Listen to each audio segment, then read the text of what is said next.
Okay, good evening everyone. Good evening everyone. Welcome to the Finance and Resource Committee meeting. For those of you who don't know me, I'm Councillor David Kendall. I'm the chair of this committee, and assisting me is my vice chair, who is Councillor Steve Mayo. Can I ask everyone to note the fire safety instructions that on hearing the alarm you should leave the chamber via the double doors at the back, exit the building through the main entrance and congregate in the car park. Also, switch off your mobile phones and turn any other electronic devices being used to silent. I would like to remind everyone that this meeting is subject to an internet webcast recording where the proceedings are capable of repeated viewing. If you are seated in the public area of the council chamber, it is likely that your image will be captured by the recording cameras and result in your image becoming part of the broadcast. This may infringe your human rights, and if you wish to avoid this, you should leave the public seating area of the council chamber and move to the upper public gallery. If members are for any reason not present for the whole debate on an item, you should consider and seek advice as necessary on whether it would be appropriate for you to vote on that item. May I remind members to declare any interest when this item is raised on the agenda. Okay. First off, just like to welcome Councillor Cloak to our committee. Welcome, Sarah. Nice to see you with us. I was going to welcome Councillor Weckland, but unfortunately she can't make it tonight. But I'd also like to thank Councillor Ben Rigby and Councillor Will Russell for their contributions to previous committee meetings. So, item 1, apologies for absence. Amy. Thank you, Chair. Apologies have been received from Councillor Gordon and Councillor Wagland, with Councillors Barber and Councillor Poppy substituting this evening. Welcome to Councillors Barber and Poppy. Right, declarations of interest. Have we any declarations from any member? No? Okay, that's great. We're going to move to item 3, the minutes of the previous Finance and Resources Committee meeting on the 12th of March. Now, I'd like to update members on several actions from the last committee meeting. If we can go through page by page. On item 470, regarding Chair's update, a request was made from Councillor Hurst regarding the distribution of winter fuel leaflets. The communications team have confirmed that a batch of leaflets were given to the Community Connect vehicle for display when they were out and about in the borough. A batch has also been used by Revs and Ben's outreach and engagement team at their winter welfare events and drop-in events. Furthermore, an email with a leaflet attached and containing a link to our website with details of our Revs and Benefits engagement team was sent to all councillors on the 11th of March by the communications team. I understand some members have also delivered some of the leaflets themselves, and if you were one of those, thank you for doing that. Item 471 on page 6, relating to the Revs and Benefits presentation. Officers are currently looking into this action. This was an issue raised by Councillor Barrett. Councillor Barrett, just so we're crystal clear, could you just confirm exactly what you were after? I know it says outstanding collection amounts for repayments, but I think the officers perhaps wanted a little bit more detail. If I remember correctly, Councillor Kendall, which was a while ago, and you kind of called me, I believe that historically we'd had a list of the highest non-payments and highest debt collection we were after, and if that's possible again, just to give us an idea, because sometimes historically we had the kind of the wider scope of it, but you'd have only maybe half a dozen who were actually high value. And in turn, writing them off often brought the pitch down when we knew they were uncollectible in so many cases. Okay, thank you. Is that okay? Yeah, we'll get that to you, Councillor Barrett. Thanks for that. Item 474 on page 7, on extension of the UK SPF Fund 2526. Councillor Hurst raised suggestions to be included in the allocated programme, and officers have confirmed that they will ensure community safety elements are a consideration when delivering projects related to our high streets, sports grants and cultural grants. Additionally, community safety around our high streets is being supported through the Brentwood Connected Town Centre Rangers, who I think most would agree are doing a brilliant job in our high streets. I know particularly on issues like shoplifting. There is a wider High Street project involving the potential of a red route as well. Moving on, item 475 on page 8 relating to the economic growth strategy. Councillor Hurst again made a request regarding timeframes, costs and measurable successes to be concluded in the action plan.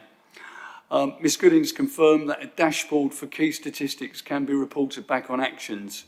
Officers have also clarified that a new corporate template is being developed for all teams across the organisation to use when reporting back on projects to ensure consistency in how data is shared. Once the template is finalised, we will share this dashboard tool with members of the Finance and Resource Committee. So hopefully that's covered those points. Are there any other issues on the minutes, please? Okay. Is it agreed that I sign as correct record the minutes of the Finance and Resources Committee meeting on the 12th of March, which begin on page 5 of the agenda? Okay, thank you very much. Thank you. Okay. Right, we move on to item 4, which is the Chair's update. The report begins on page 11 of the agenda. Are there any questions on the report? Can I just highlight a couple of points? The Brentwood Business Awards, we are going to be sponsoring the Sole Trader of the Year category for the Brentwood Business Awards, and I understand we've already had a number of interested parties approach the council.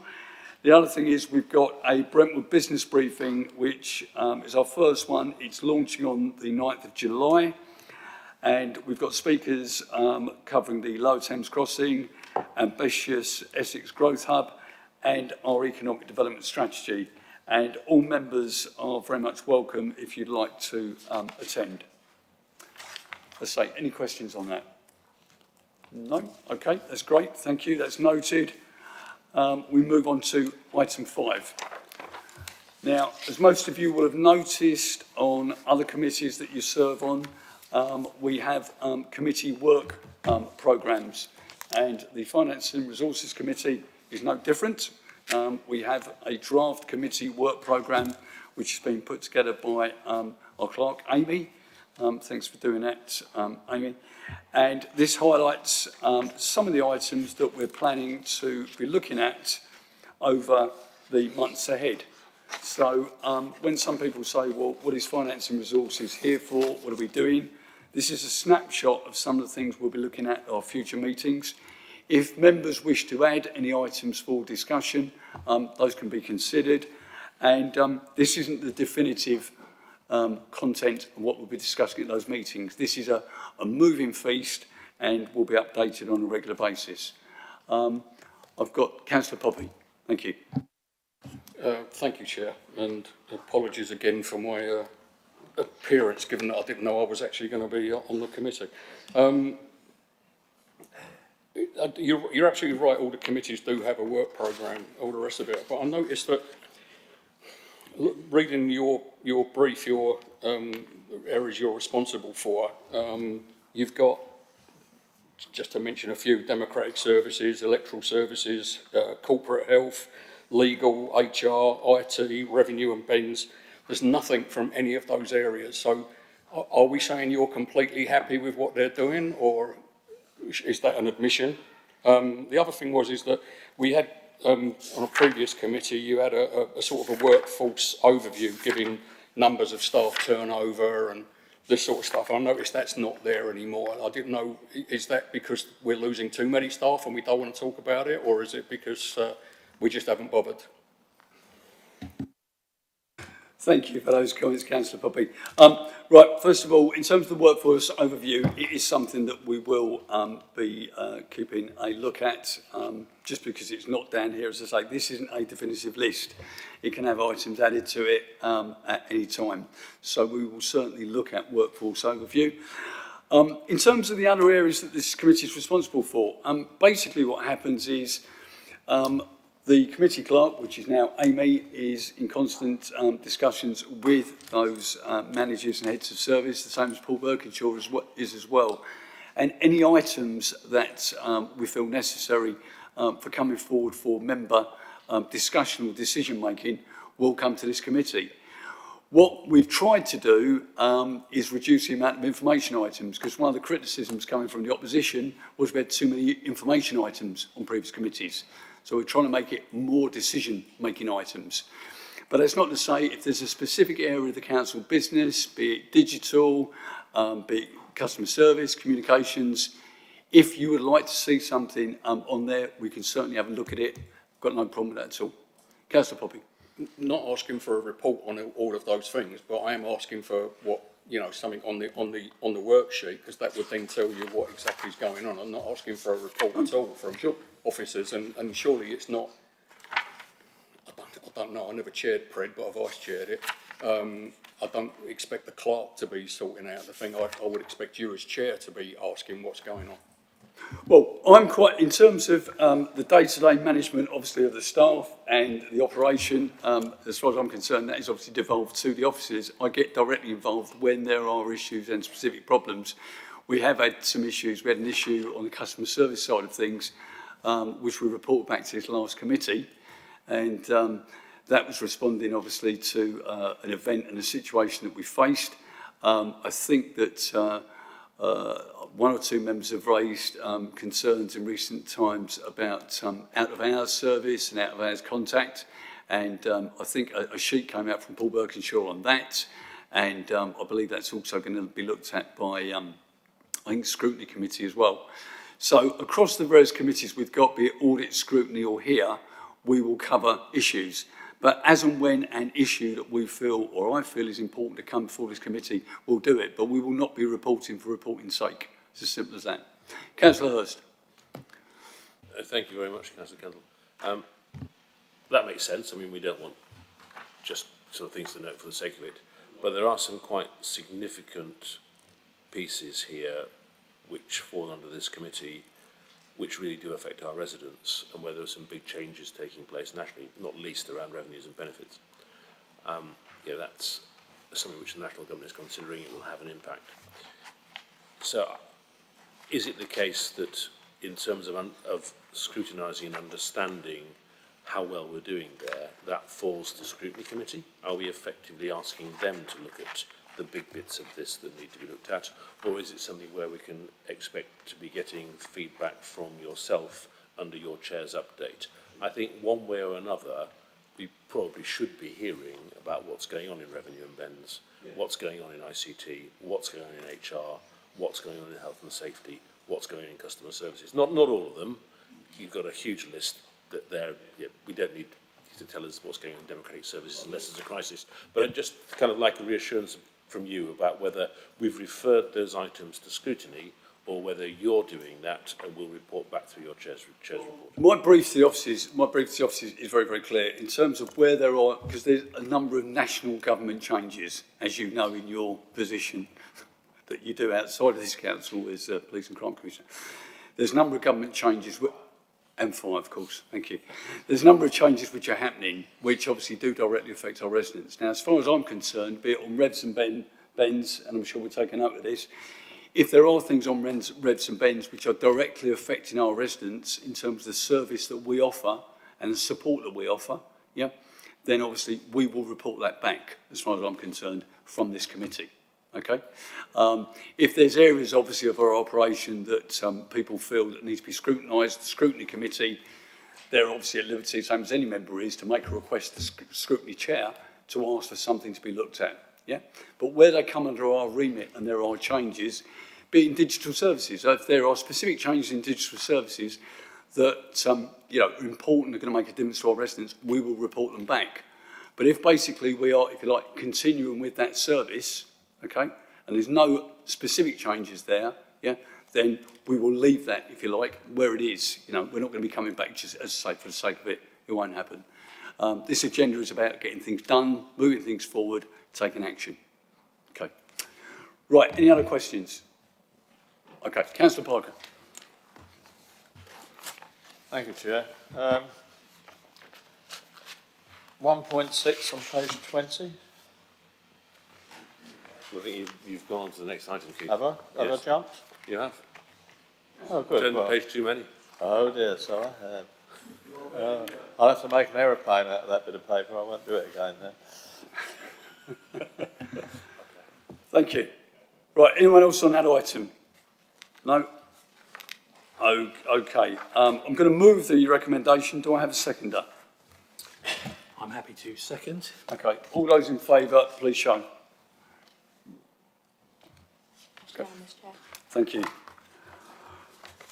Right. Item 6 is a summary of Brentwood Borough UK Share Prosperity Fund. This report begins on page 19, Appendix A, begins on page 27 of the agenda. Can I just start by saying a very, very big thank you to all the officers who've been involved in this process, be it from finance, obviously Laurie Edmonds, the working group that we have of different volunteer organisations across the borough who are involved. A number of different officers have spent an awful lot of time on this, and I think they've done a fantastic job. What I am very pleased is that we spent all the money. What I didn't want to do is give any money back to the government. We have used the UK SPF fund, and I think it's made a real difference to people's lives in the borough. I want to move the recommendation. Do I have a seconder? Yes, I'm happy to second. Okay, lovely. Right, before we go to questions, before I call Councillor Parker, what I wanted to do, I asked officers to invite 3 groups of people from different organisations who've received funds from this UK SPF programme to just give us a short update on the projects they have delivered and the impact the fund has had on them. What I'm trying to do is bring the thing to life, because otherwise it's one of these things, we're allocating money and what difference has that made? These 3 people, I'm sure, will give us a view as to what difference it's made to them. I'd like them to speak for around about 5 minutes, if that's possible, and then I'm going to open it to any questions. So if any member has any questions of those groups or those individuals, please fire away. They are expecting to have some questions, so please do that. First, I'd like to invite... sorry, Lloyd, did you want to introduce... Oh, Lloyd's going to come over first. Yep, just if you had anything to add. Right.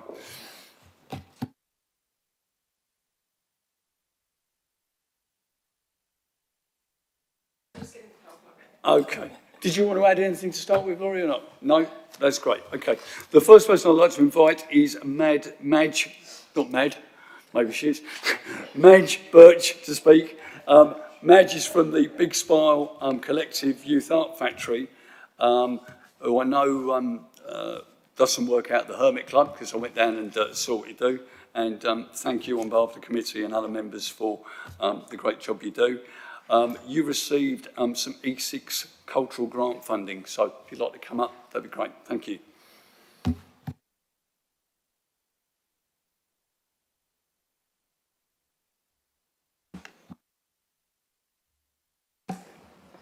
Hi everybody. So I'm not used to standing behind a lectern, so excuse me. A bit formal. This is a picture of some of our young people eating a freshly prepared food that you've paid for. We do food every single time that we're here in the Youth Art Factory, and it's a big part of what we do. We eat together, we make art together, and we provide a safe space.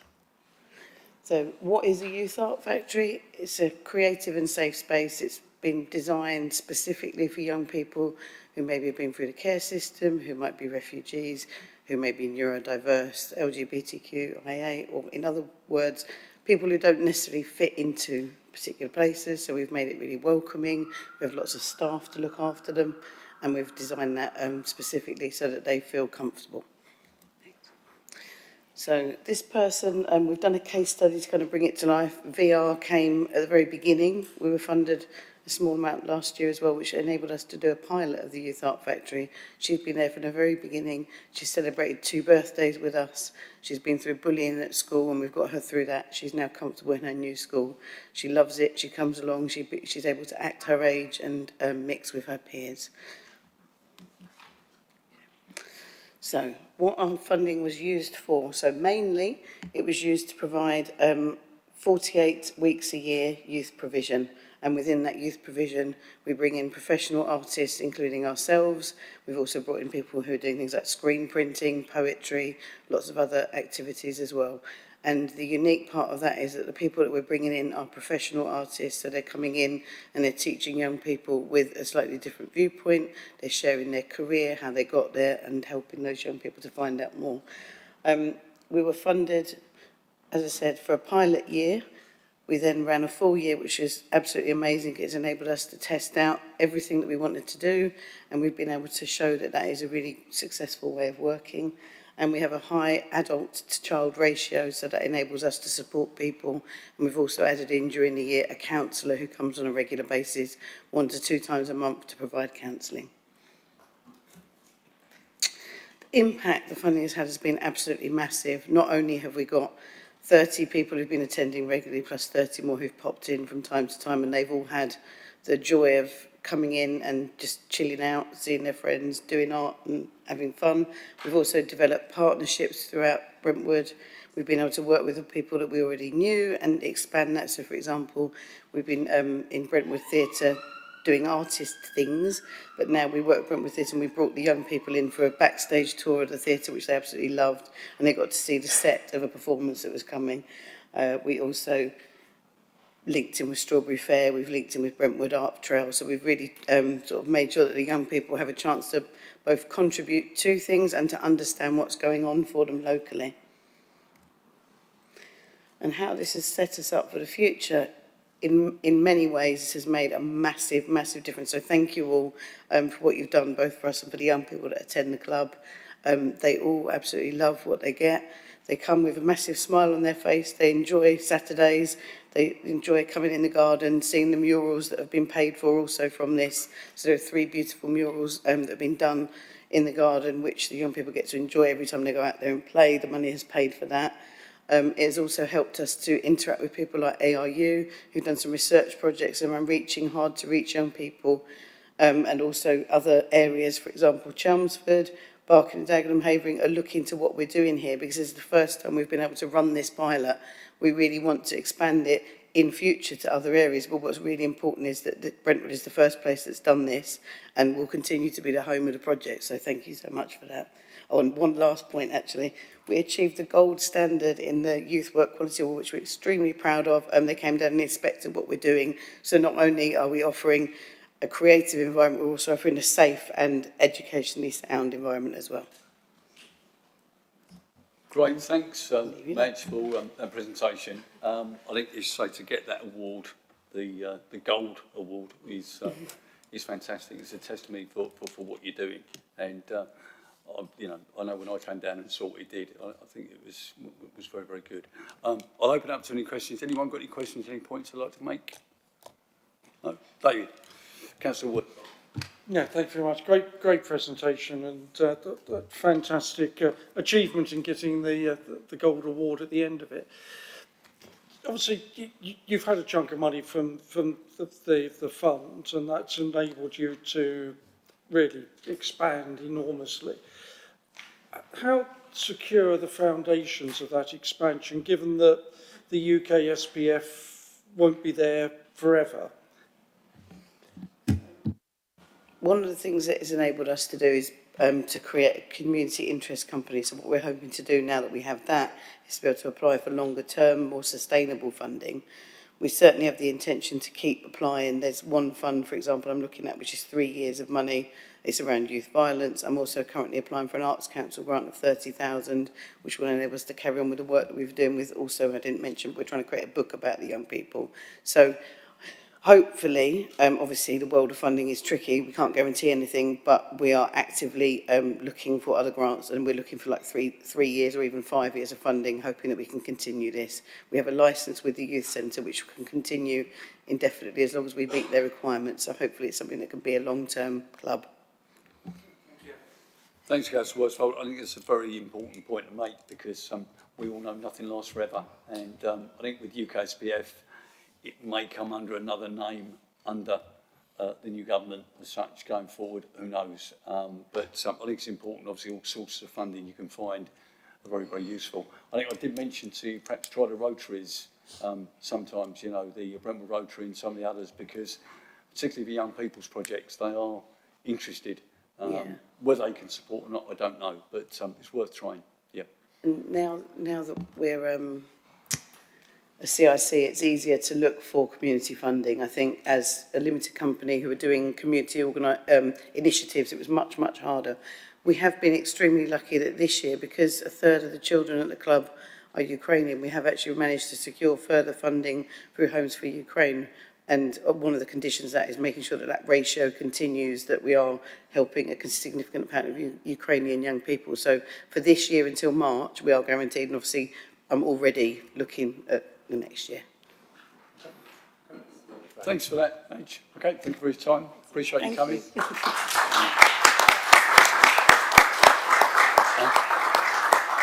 If you wish to stay, manage the rest of the meeting, you're welcome, but I do understand if you have a pressing need to get away. That's right. The next person I'd like to invite is Leanne Turner.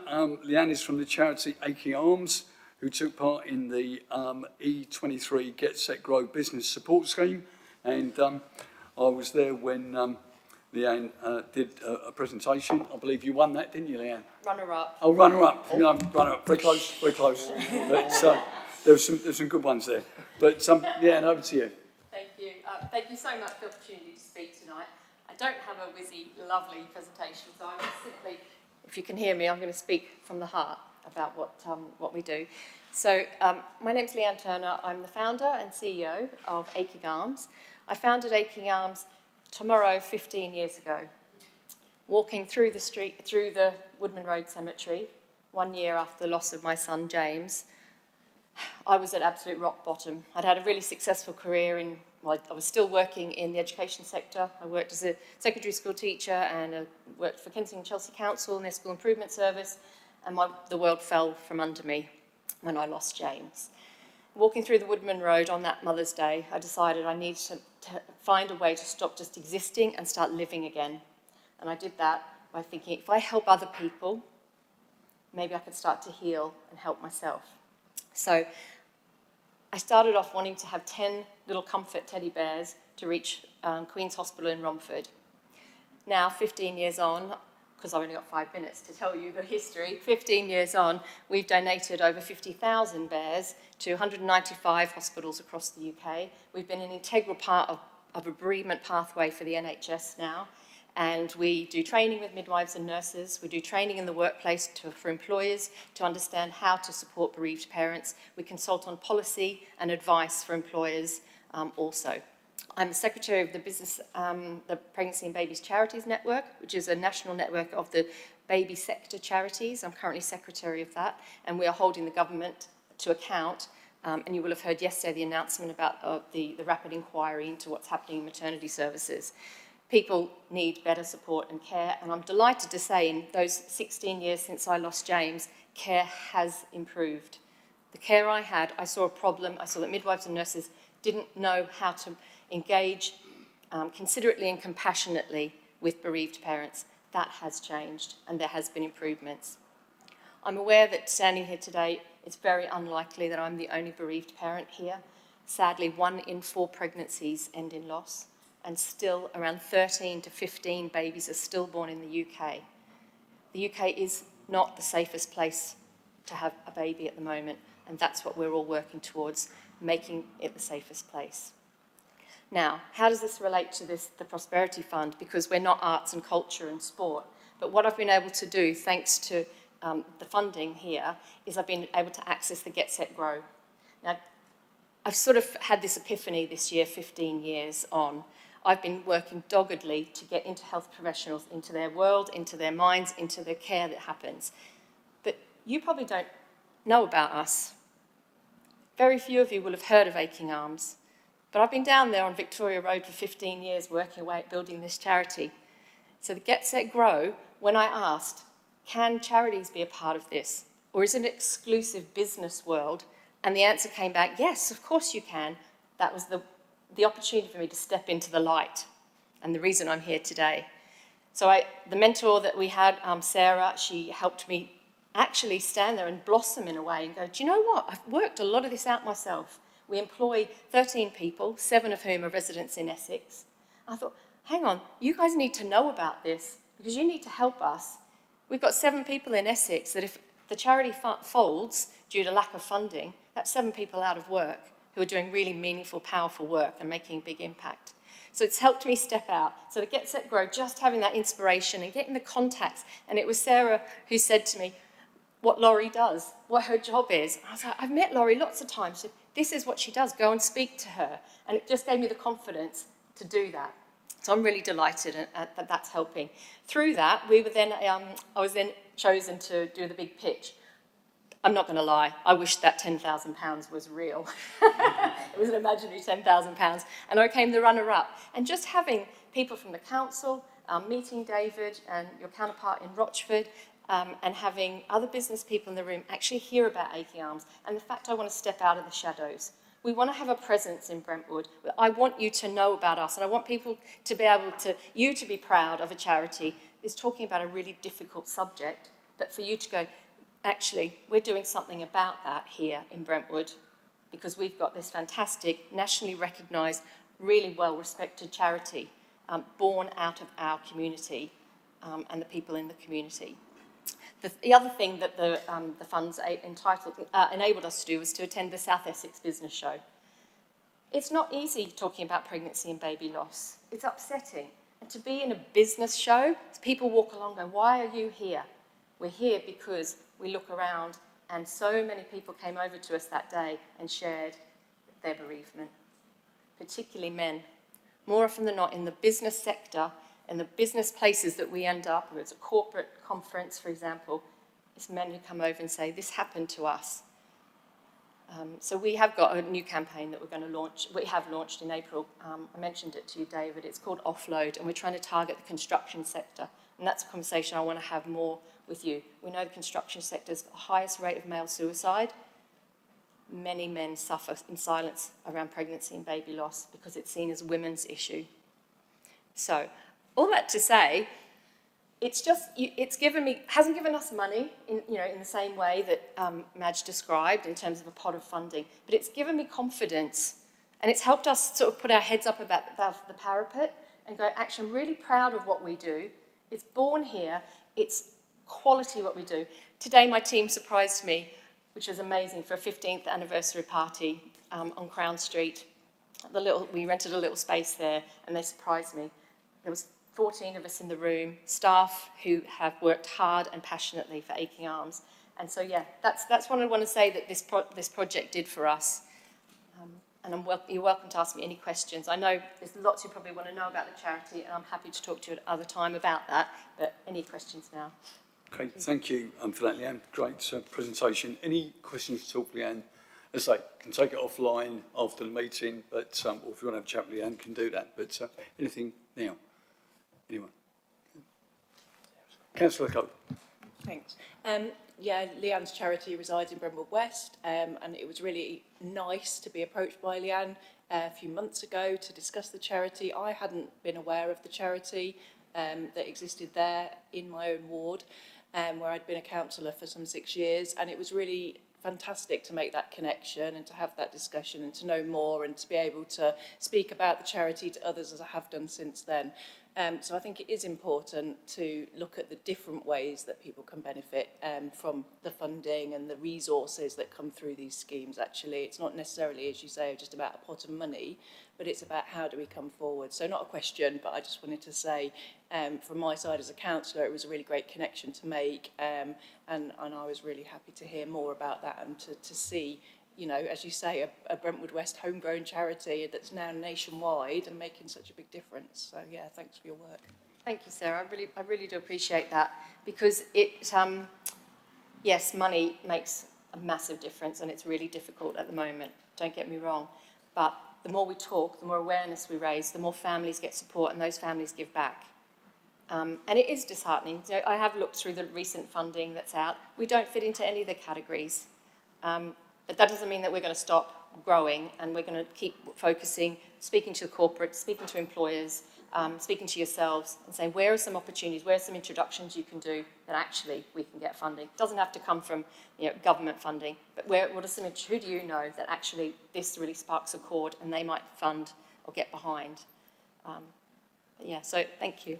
Yeah, thanks for that, Leanne. I would say, I mean, we've got 39 members of the council. I mean, there's a lot of councillors who know an awful lot of people. And if you can help Leanne in any way, I think that'd be really appreciated because it will make a difference. I know I gave you a couple of suggestions to you, Leanne. What I would say on behalf of all the council, I mean, everyone who's come to speak tonight and the other groups have done some great work, but for the amount of time and commitment that you guys, yourself and your staff have put in, a big well done from everyone at Brentwood Borough Council, because it's one of those things that sometimes people take for granted, but if you weren't there, be an awful lot of families who had no help whatsoever. So you do a great job, so thanks for that. I think we've just got one more point to come through. Councillor Barber. Thank you, Chair. Just thank you for your presentation. Thank you for what you do. What's the best way to follow your charity? Is it on Facebook? Is your website? What's the best place to go to? Yes, all of the above. Aching Arms UK on Facebook and Instagram. We've got LinkedIn also, and we have a website, and there's a newsletter you can sign up to on that as well if you'd like to. Yeah, or contact me, leanne@achingarms.co.uk. Yeah. And finally, Councillor Hurst. Yes, thank you very much for your presentation. Really important work you do. I just wanted to say, so in my other role, my deputy, Jane Gardner, actually chairs Essex's Suicide Prevention Board. It may be worthwhile actually striking up a link there. If I could give you my business card, you could get in touch and we could maybe make that happen. Yes, please. That would be really interesting. I think we've got a piece going out in BBC Essex in the next week or so. It was an interview with a bereaved dad in construction, and that's where we're highlighting that message around suicide awareness. So that would be a really nice link, actually. Thank you. Okay, thanks so much, Leanne. Thank you.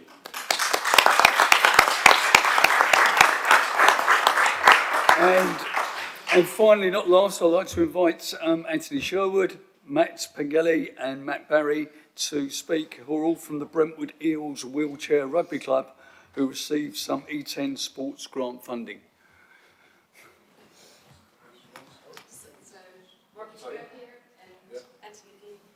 Go to the side and I'll drive this for you. Okay, cool. This side or this side? No, you go sit in the chair. All right, cool.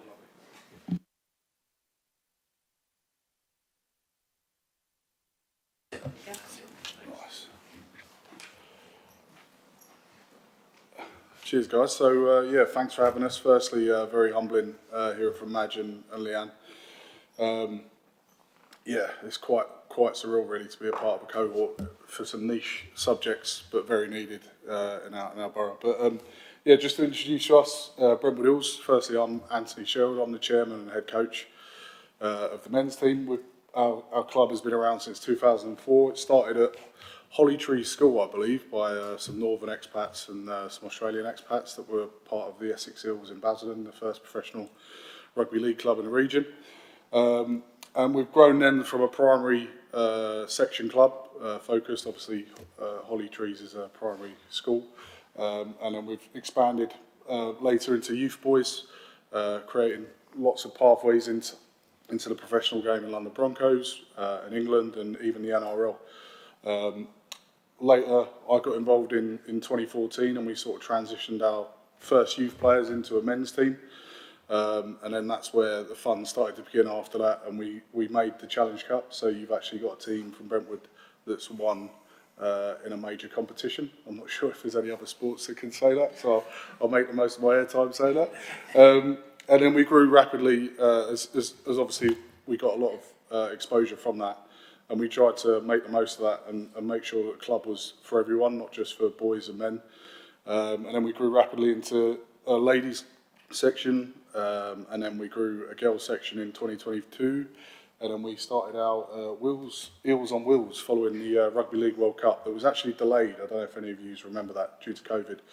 It was originally 2021, but Rugby League being Rugby League, all the merch, even when it moved to 2022, still had 2021 on it.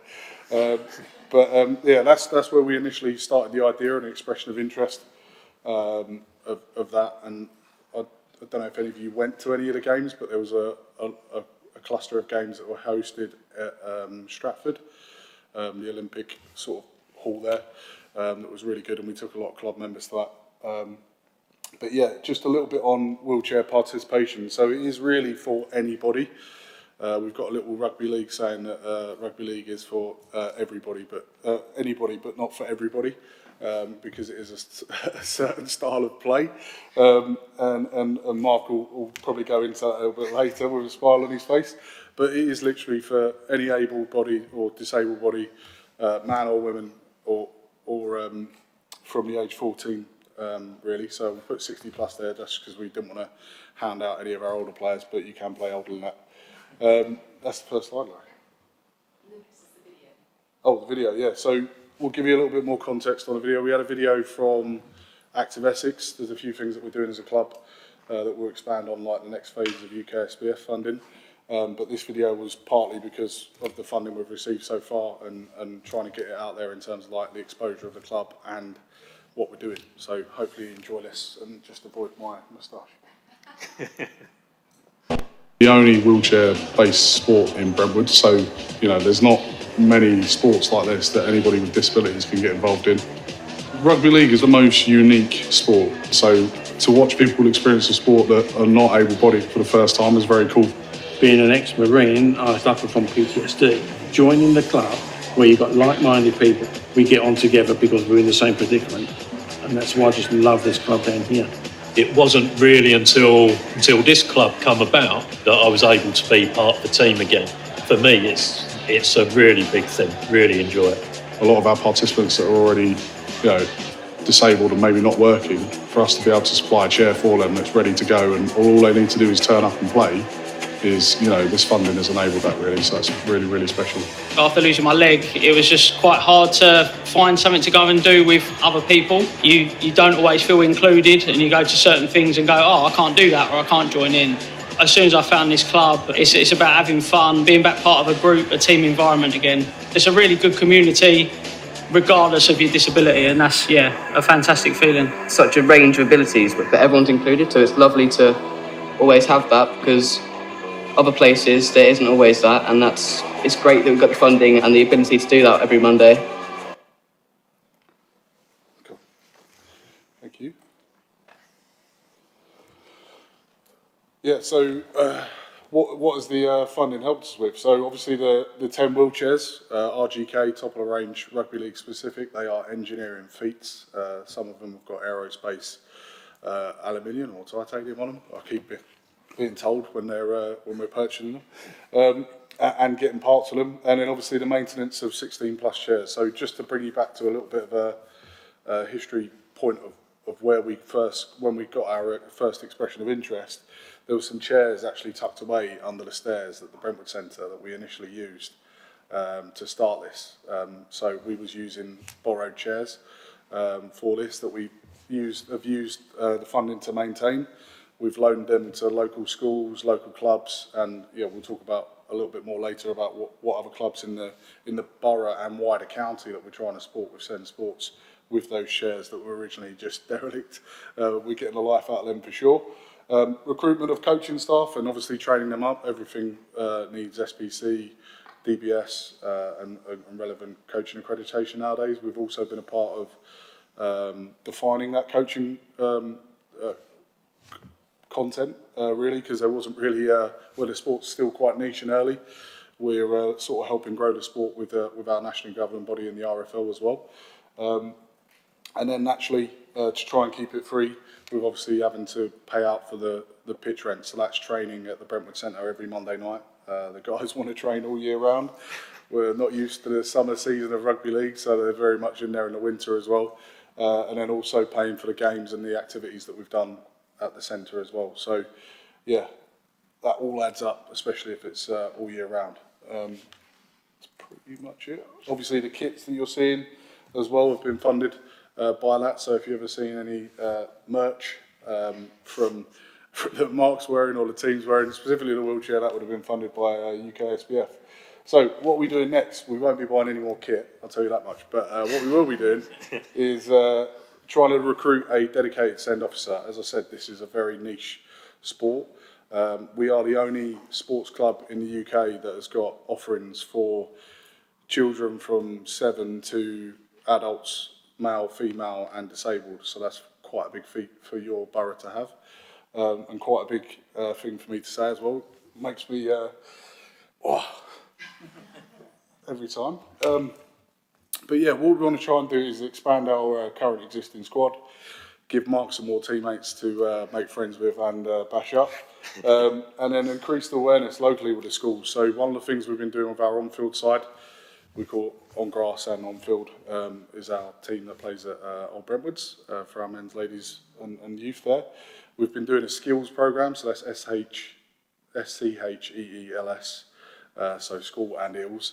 We've been embedded in Beckett Keys and County High, trying to introduce rugby league to students as a model that we're trying to take forward for something that we want to do with SEND schools in terms of going in there and running some rugby league sessions or some SEND sessions in future, depending on the model that the SEND officer wants to take. And obviously just increase awareness of the sport itself, right? Anybody can play this sport, anybody can be a part of it, anybody can be an ill. So that's where we're trying to take off. We're also trying to expand with, as I mentioned earlier, other sports. So we're keen to become a hub of SEND activity. Essex Cricket have even reached out to try and help them kick off a disabled team. We've even had London Titans recently. Is London Titans the basketball team? Yeah. Yeah, that are quite substantial. Had a lot of funding over the years, especially because that's Olympic sport. And then also ourselves try and follow the pathway of our men's team and then to the Challenge Cup for the wheelchair next year in our 3rd year of existence. So that's a pretty cool feat to have done. We've also, one thing I've not mentioned either is what the funding has done is actually created an England international player. Mason Billington joined the club.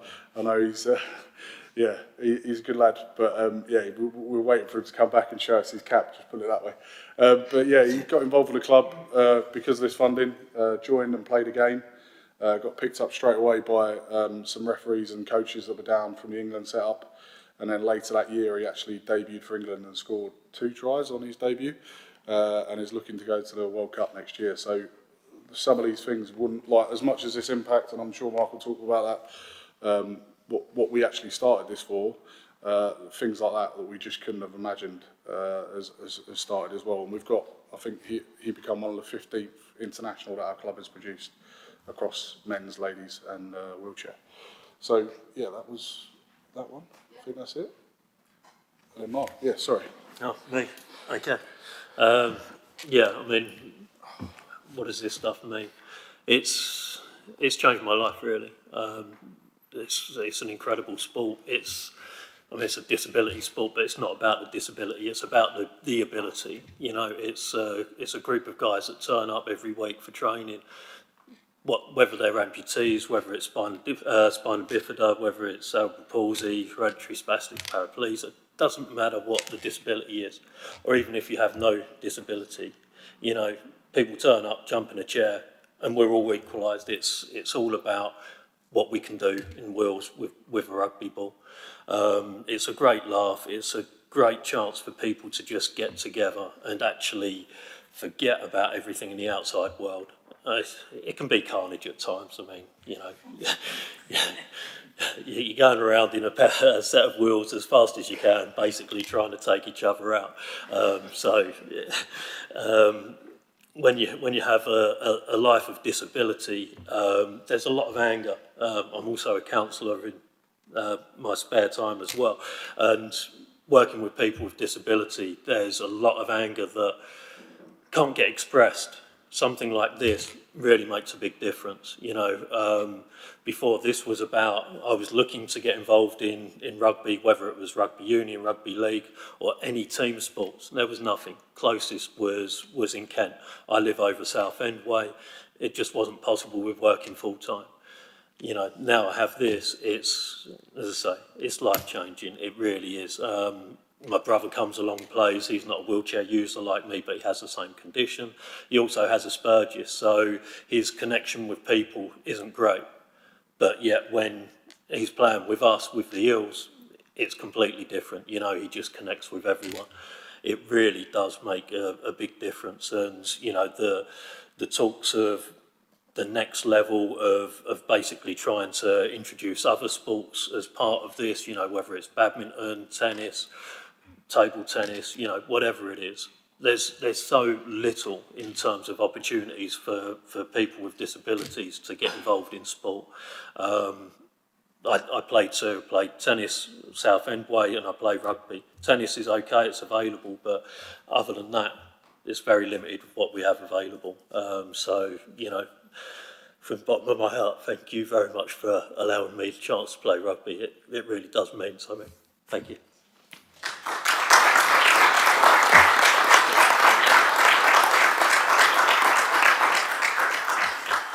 Okay, can I just, thank you both obviously for the presentation. I remember when, Anthony, you did a presentation, didn't you, at the Brentwood Theatre?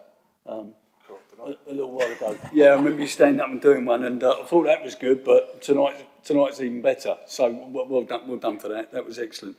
I think from a personal point of view, what I'm really pleased to see you doing is something on the SEN side of things. Yeah, particularly for people with autism and Asperger's, because sport is often out of reach for many of those people as well. And I think the fact that you're offering an opportunity there is massive, you know, and particularly all ages. So I think that is absolutely fantastic. And I think the three presentations tonight have obviously shown it's quite a diverse mix, but it's shown what a difference it can make. And, you know, we wish you well.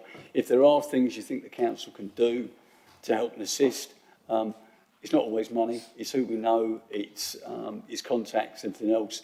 Always let us know. Obviously, you've got Laurie's contact details and everything else. But we genuinely will wish you well, and we do want you to succeed. And we're proud of what you're doing down there. All right? So I wanted you to know that. Councillor Mayo, and I want to say something. Yeah, I mean, I echo what all of my colleagues have said. Three superb initiatives. You know, I'm interested from our perspective as a council and how we can make all of these and similar projects as visible as possible. And I think that would be worth following up. I'm going to ask quite a boring question, not about sport. You know, I love sport, and I would love to talk about that for the next half an hour.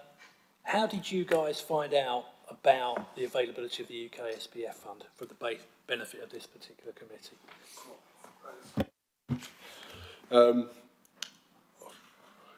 I think we were in talks with the council quite a lot around the pitch strategy, I think, at the time, and obviously the wheelchairs that we'd found and where we'd try and base. So I think it just come around from like the opportunity there, and we applied for some funding originally through the World Cup, as I mentioned, which was sort of, in my mind, it's called Created By, right? So that was the spark that we needed to create the interest. And the way I looked at the UK SPF funding and the way it was pitched to us when we was talking was like the sustain. So like how we actually embed this in the community. And that's what we've done so far, and that's what we're looking to do with the last round of funding. So I feel like, yeah, literally being in connection with the council is probably how we come across that funding directly. Does that answer your question? Yeah. Sorry. Oh. Yeah, it does answer the question, and that's the point that, you know, do we have, are the people who are applying already in contact with the council, or are these, you know, are we going out to new charities, new initiatives? But great that that's what's come about in your case, and I wish you every success in the future. I look forward to following your progress from here as well. Right. Any other questions at all while we're here? David, Councillor Worsfold. Yeah, you're based at the Brentwood Centre, which obviously is a council facility. What works well there, but crucially, what could be better in terms of the facilities you have there, and maybe wider across the borough in terms, you mentioned pitch facilities in your conversations with the council. What could we do better for you? Cool. Do you want to answer this one? I think I've got a short answer and a long answer. So I feel like the Brentwood Centre, I think it's underestimated, the clubs that we've played for and against. There's even rumours of them wanting to host England games at the centre because of the accessibility that's been set up there. Also been trying to do some swimming exercises. We've been invited down to that. Now there's a lift in the pool. So the centre itself is set up perfectly for disabled sports. I think what we would look at is maybe a pitch set up so we don't have to mark out cones. There's little things like that, scoreboards. I think the Brentwood Centre staff do a fantastic job when they remember to put out the seats and the barricades, and makes it really welcoming. You can check out some of our games on YouTube. One part of the funding is a VO camera, which records all of our games, which is great for the guys to capture the memories that they're making at the Brentwood Centre. Longer term probably answer is probably, when we originally spoke about going to the Brentwood Centre, it was moving our whole club there. After the Holly Trees, we was based at the Brentwood Centre and moved away to Old Brentwood due to safeguarding reasons and the changing rooms being communal and public. So yeah, being in one place that our club can grow from would be fantastic, so that anybody can go to a Brentwood Hills venue. I mean, you'd probably ask any community club, they'd give you that answer, right? But yeah, creating a sort of centre of excellence and a hub of rugby league in the region is, we've got 4 players playing this weekend in our under-18s boys side, 3 for Ireland and 1 for England. We're the only club in amateur and professional doing anything like that, right? So yeah, having those sort of facilities, we've hosted England trials, so making sure that there's like smart facilities that we can host them. Most 4G setups are basically football focused at the moment, so maybe a sort of bend towards other sports, renting those out would be helpful. Yeah, but they're the sort of main things as a club that we'd like to grow. In terms of that, not necessarily pitches as well, but creating some revenue for the club to transition into a foundation, so we can support the schools program that we're doing and the longer term longevity of anything that we do within our wheelchair side. There's also many forms of rugby league. You can do learning disabilities rugby league, physical disability rugby league. These are all on field or on grass. So being close to the centre and having that's some of the options we'll explore in the next round of funding as well, is maybe doing some of that on the grass at the Brentwood Centre, or asking politely to the football club to borrow the 4G. So yeah, anything else from you, mate, from a playing point of view? No, I think from a playing point of view, every team that we play against, we're the envy of them. We have a great pitch that we play on. It's a full-size pitch. Nowhere else for the teams that we play against have that. We played in Kent last Sunday just gone, and it's more like playing on a shoebox. It's such a tight pitch. I mean, it's all great fun to test the skills, but it's nothing like playing at Brentwood, and we're fortunate enough to have all our home games there, and it makes a big difference. It's it's a really good venue to play on. Okay, thanks for that. I've got one last question, Councillor Poppy. Yeah, and I will be quick. I apologise. My daughter's a special needs teacher, and I met an autistic football team. And I don't know if you'd been in contact with them, because that's in this area as well. And when you was talking about the SEN and other sports and stuff like that, if you haven't, and if you want to get in touch with them, I'll give you the number, because that's for Litlands. I'll get the number off my daughter if you need it. Yeah. Sorry. But yeah, I might bring one of these home actually. What was it? No, I appreciate that, and I think that's one of the reasons why we're trying to give the role of the SEND officer a big impetus. There's some things that we want them to solve with the national government body around quotas for disability for games. That's something we're working on, but then obviously, interacting with the local community, other clubs, making sure there's a person in the club that's set up to host those conversations and enable them, not just for our club, but for the better of the borough. It's something that we're trying to do. And I know Active Essex have put in touch with their safeguarding officers as well. So yeah, that's something we're trying to look at as well, just trying to maybe branch that out. Because as much as we try and put stuff in the SEND newsletter, I think, most clubs grow the strongest by word of mouth and positive experiences, right? So that's how many of our players have come down. They've come down, enjoyed it, and said, mate, you need to come and try this out. And that's grown like that, right? And even our volunteer base to a degree. There's parents that have come down, uncles, family members, friends, and ended up becoming part of the pit crew, because changing a wheel on a game day feels like you're meant to be part of the F1 crew. But yeah, there's lots to do, and I think given someone like a send officer a focal point for the club to, you know, sort of shine a light on the sport and the local community is exactly what we're trying to do. So yeah, send them our way. Okay, all right. Can I just say thank you to all those who've spoken tonight for giving up your time and coming over and speaking to us. I've heard some of these stories before, and what's great is even more people have heard these stories now, which is very, very important, because it's like brings it all to life. What you are is you're a snapshot of all the other groups and organisations in the borough who've received funding. And when I've spoken to these groups, believe me, it has made a massive difference to them. So, you know, whatever the colour of the government is, it's been good news. You know, putting party politics aside, it's good news. We've actually got some funding in Brentwood. It's been well used. The officers have made sure it's been allocated well, and it's benefited people. But thanks for coming along anyway. Okay, cheers. See you again.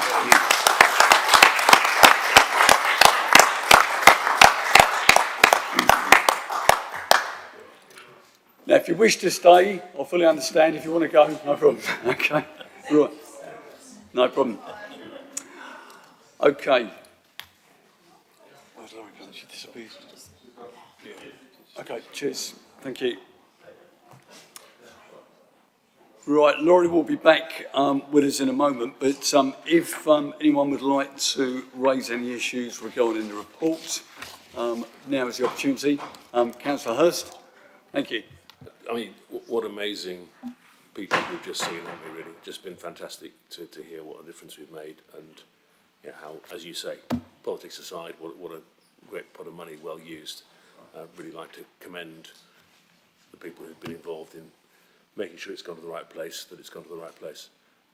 I just did want to say two things. One is, did we ever get to the bottom of why we only got £1 million?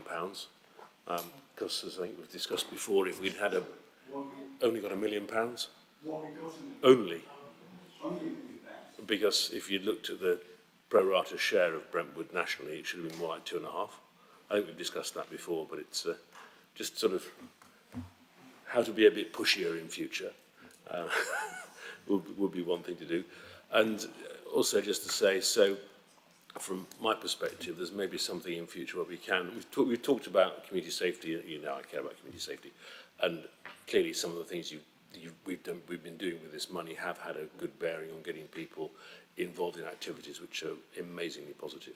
Yeah, the Big Smart Collective stuff, really, really powerful. There may be just the case for thinking in future about how we align the bidding a bit with things like the Community Safety Development Fund, because we could be joint funding some things and helping more groups do more. That's all.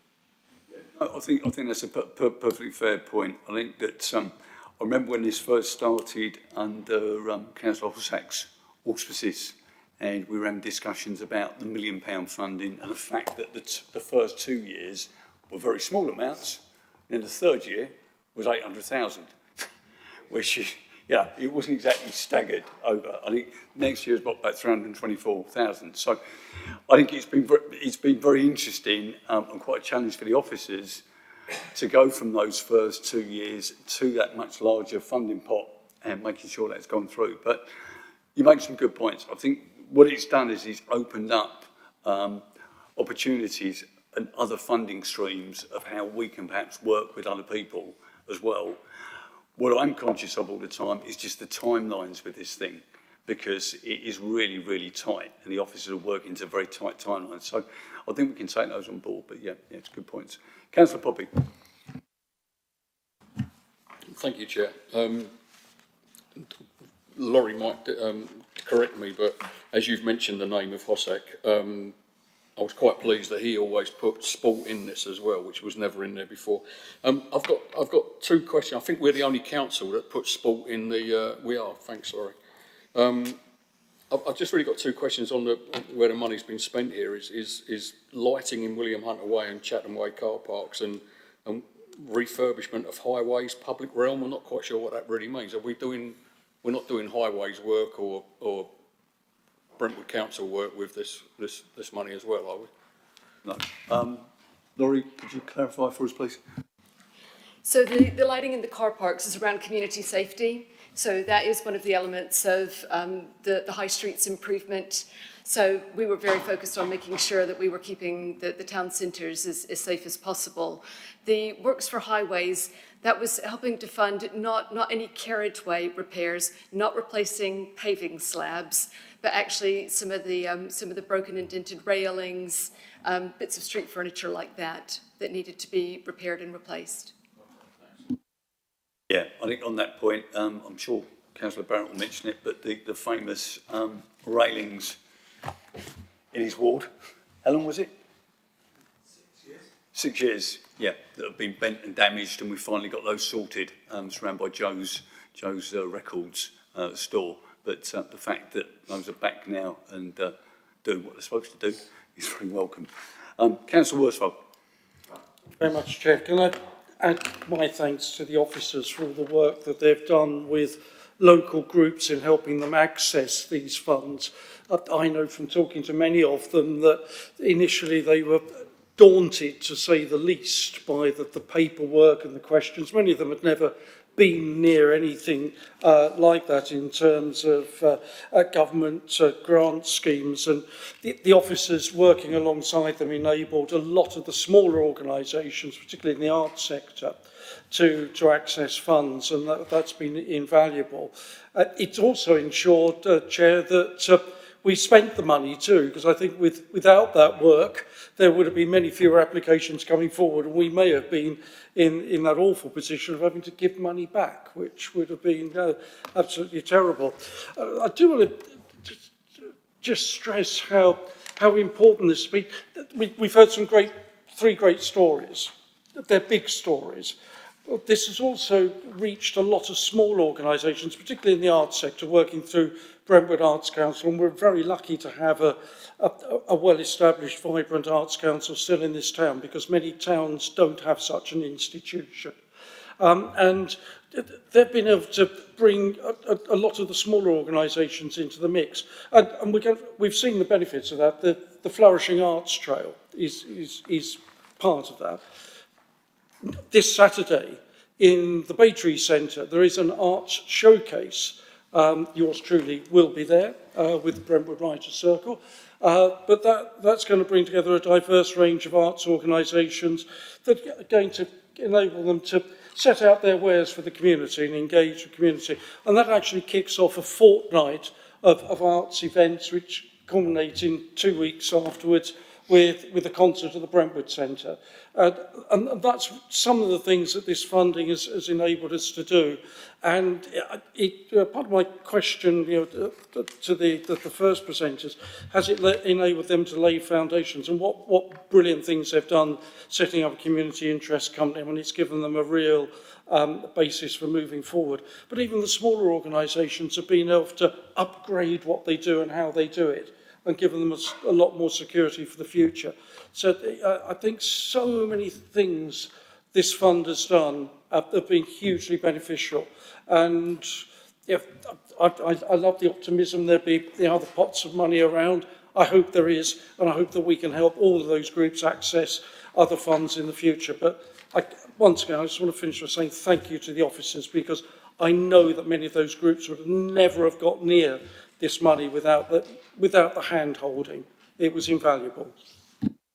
Thank you, Councillor Worsfold. Yeah, I fully agree with those points you expressed. Councillor Barmer. Thank you, Chair. I'd like to thank Laurie and the team as well. I think she does a fantastic job. The presentations we had tonight demonstrate how much this actually can impact people's lives in a positive way. Couple of constructive suggestions, if I may, and a couple of questions. On the tables, some of the items are quite obvious where they are by the very nature of the title of the investment. So we know the Ingatestone Museum is going to be located in Ingatestone. Things like new bins doesn't really tell us how many new bins it purchased and where they went to in which high street areas. We've obviously got 3 high street areas. If perhaps in another version in the future, we would have a little bit more clarity about the geographical location, that would be helpful. Also on some of the charities, They're extremely good, but I mean, Sarah mentioned earlier that she wasn't aware of the Charity No Award until relatively recently.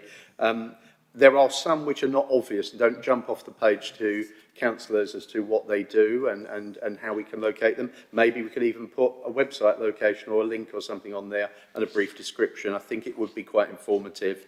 A couple of other questions, if I may. I assume these are actuals. The actuals are not the previous budgets, whatever. But there's a couple of items where, for example, we've spent money on accessibility audits for the 3 high streets. I think it's 3 entries over 2 years for accessibility audits. So my first question is, what was the outcome of spending that money on those accessibility audits? And my other constructive question is, on page 22 under 24-25, we refer to refreshed heritage boards outside the town hall. Now, every time I walk past the heritage boards, I grimace at the fact I can barely read them. I think the content is fantastic, but it looks on the report like it's been refreshed and it's been done, delivered, and I don't think it has, with respect. So 2 questions, please, for me.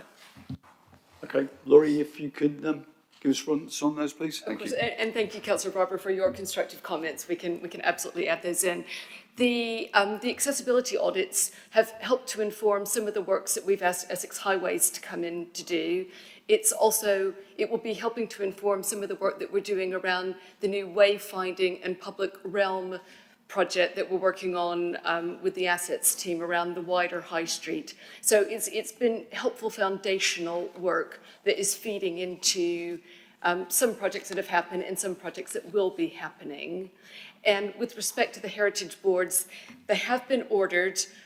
When we saw the final proof of the artwork, there were a few discrepancies that needed to be resolved. So we've had to send it back to the company.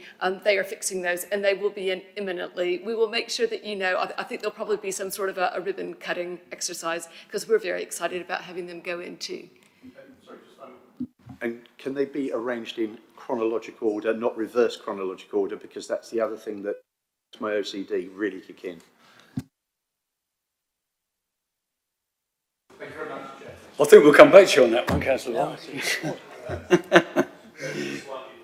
No, come on. No, thank you for those constructive comments. Made some good points there. I've got Councillor Barrett. Thank you, Chair. I think there's a couple of just elements to note that I think we should really highlight. The fact that we've actually managed to spend all of this money, I think it's reiterated. The reports last year, London councils last year got to 86% of funding, and they said that was fantastic, and that was it. The year before, they were scoring around 11 to 12%, and then that was returned to government. So that was the London councils collectively. So they haven't reported what they did this year, it's coming out of ownership, but it shows that our team have really hit the ground running. If the London councils couldn't spend the lower 2 years of this, actually, but we've managed to actually get that money out, which is fantastic. I also like to highlight again the work, the high street works that are being planned.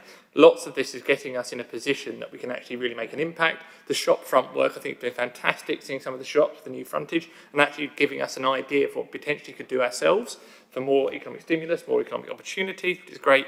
And also just a minor request that we have in reverse chronological order, just to wind up Councillor Barber. I think most of us, the majority of us would enjoy that more, to be honest. But that's, I'm not sure I want to put that to a vote. But thank you. Were you moving that, Councillor Barrett? Right, moving on. Any other questions, no? We're okay. Right, thanks, members, for those constructive comments. There's been some good ideas put forward there. We're now going to vote on the recommendation set on page 26 of the agenda. All those in favour, please show. Okay. Any against? No abstentions? No. That's okay. Great. Thanks very much. Right, move on to item 7 now, which is the economic growth strategy. The report begins on page 31 of the agenda. Mr. Edmonds, do you have anything to add? I have nothing further to add at this point, but I'm happy to take any questions. Okay. Well, a few observations I'd make. I think obviously we discussed this in quite a bit of detail at the previous meeting, but the 3 key areas that we're looking at are startups, building a workforce for a modern economy, particularly in terms of skills, and sustainability at the heart of growth. And What we've got here is obviously an update in terms of where we're at. We went out to consultation, and you will see the response on consultation.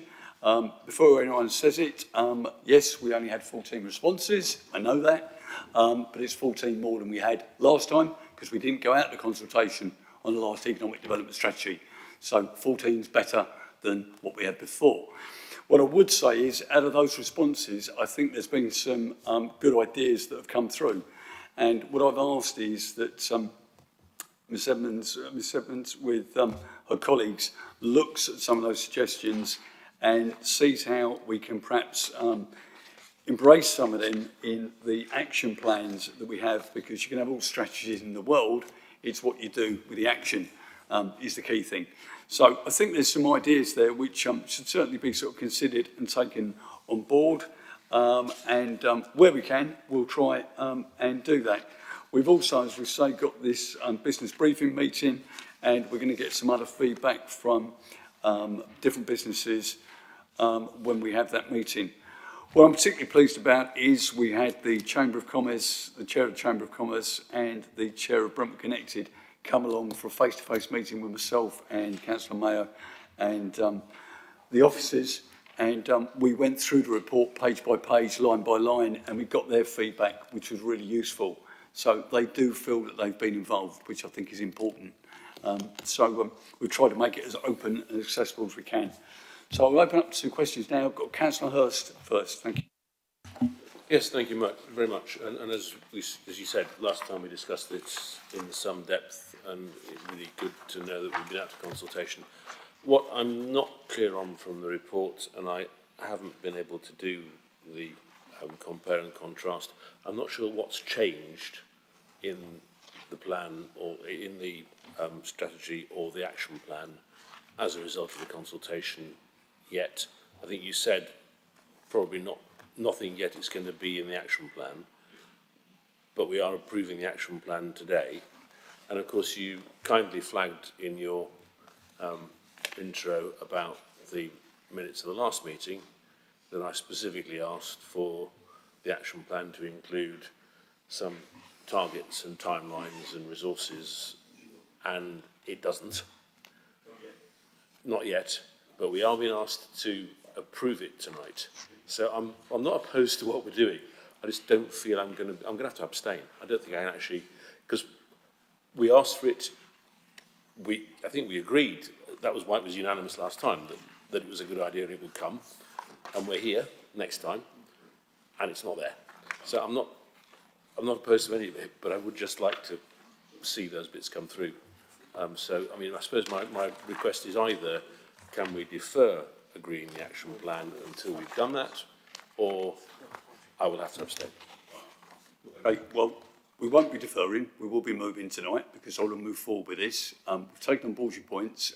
We are going to have a dashboard. We are going to have those points covered as we move forward. The action plan is, if you like, a moving feast. What we've got in the action plan, if you like, is the basis of what we're going to move forward with, okay?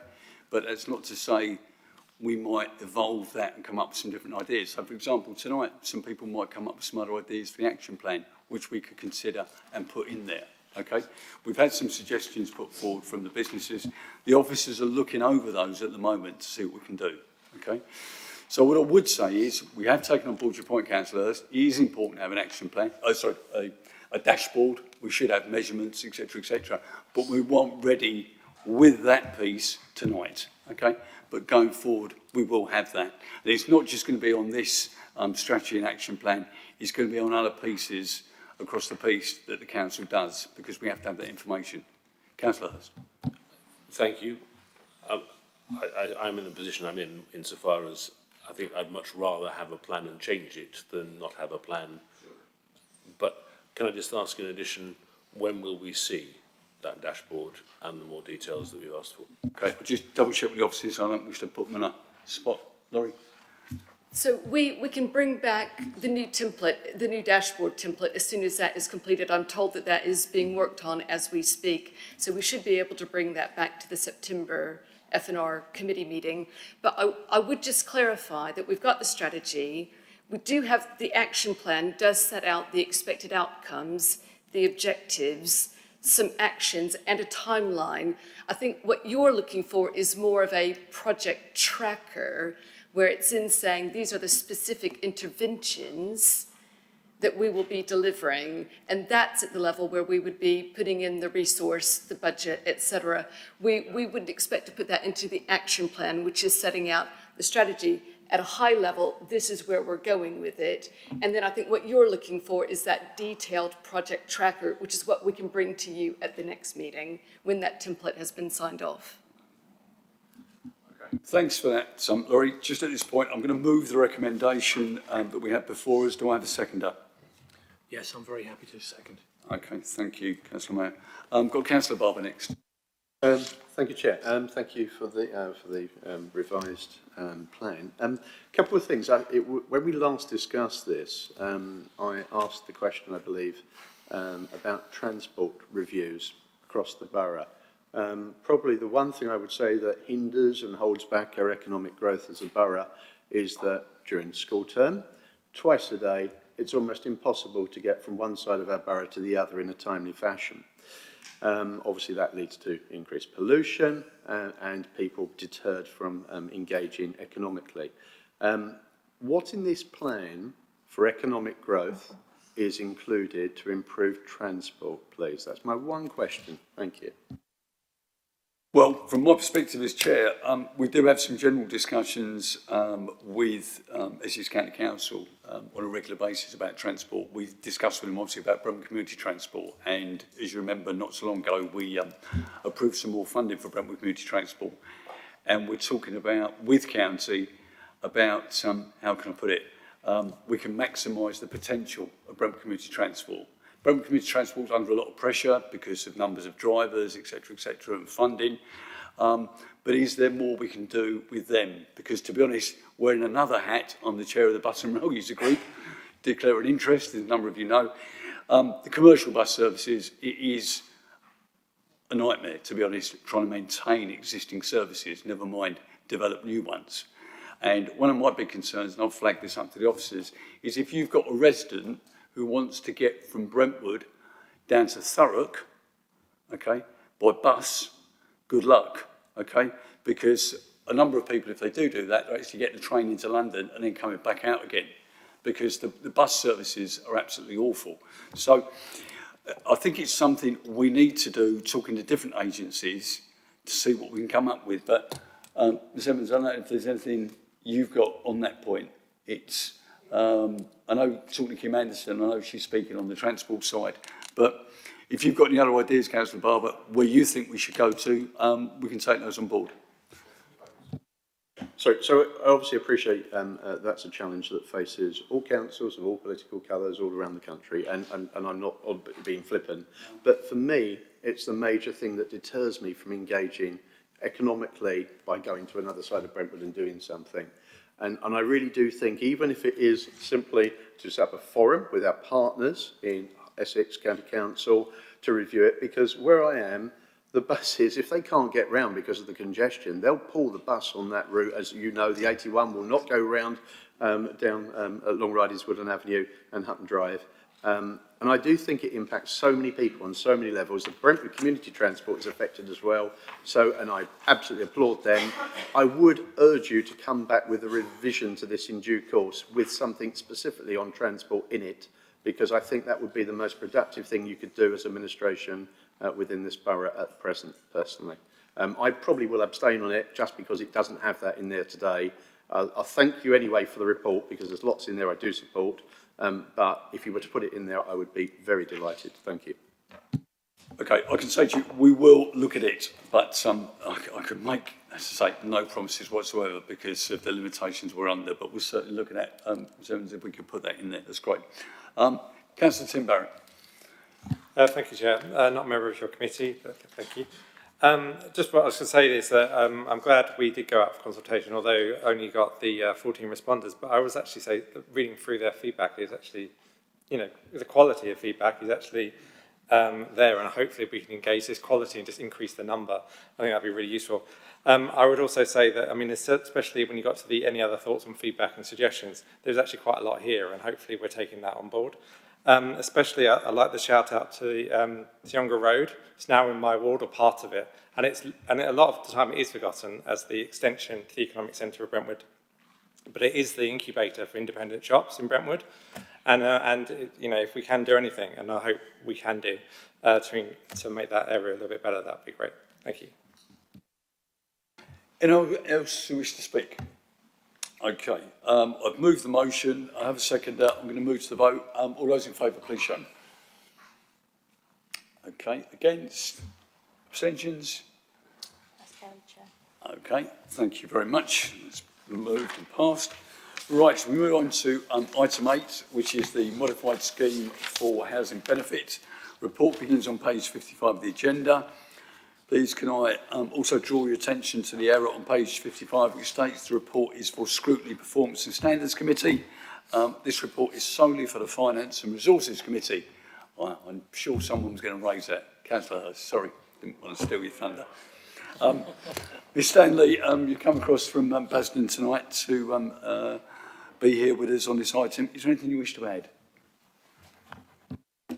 No, just happy to answer questions. So we have the report before us, we have a recommendation. I'm going to move the recommendation. Do I have a seconder? Yes, I'm very happy to second the recommendation.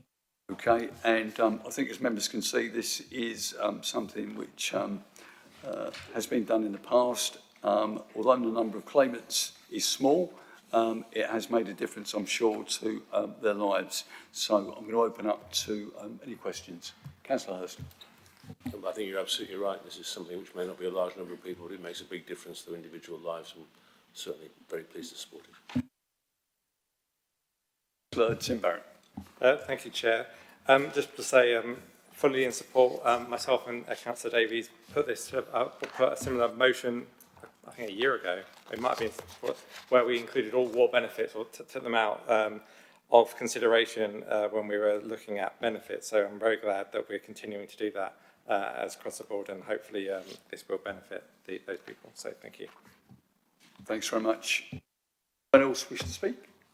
No? Okay, I'm going to go to the vote. All those in favour, please show. Those against, no, it's unanimous. Okay, thank you very much.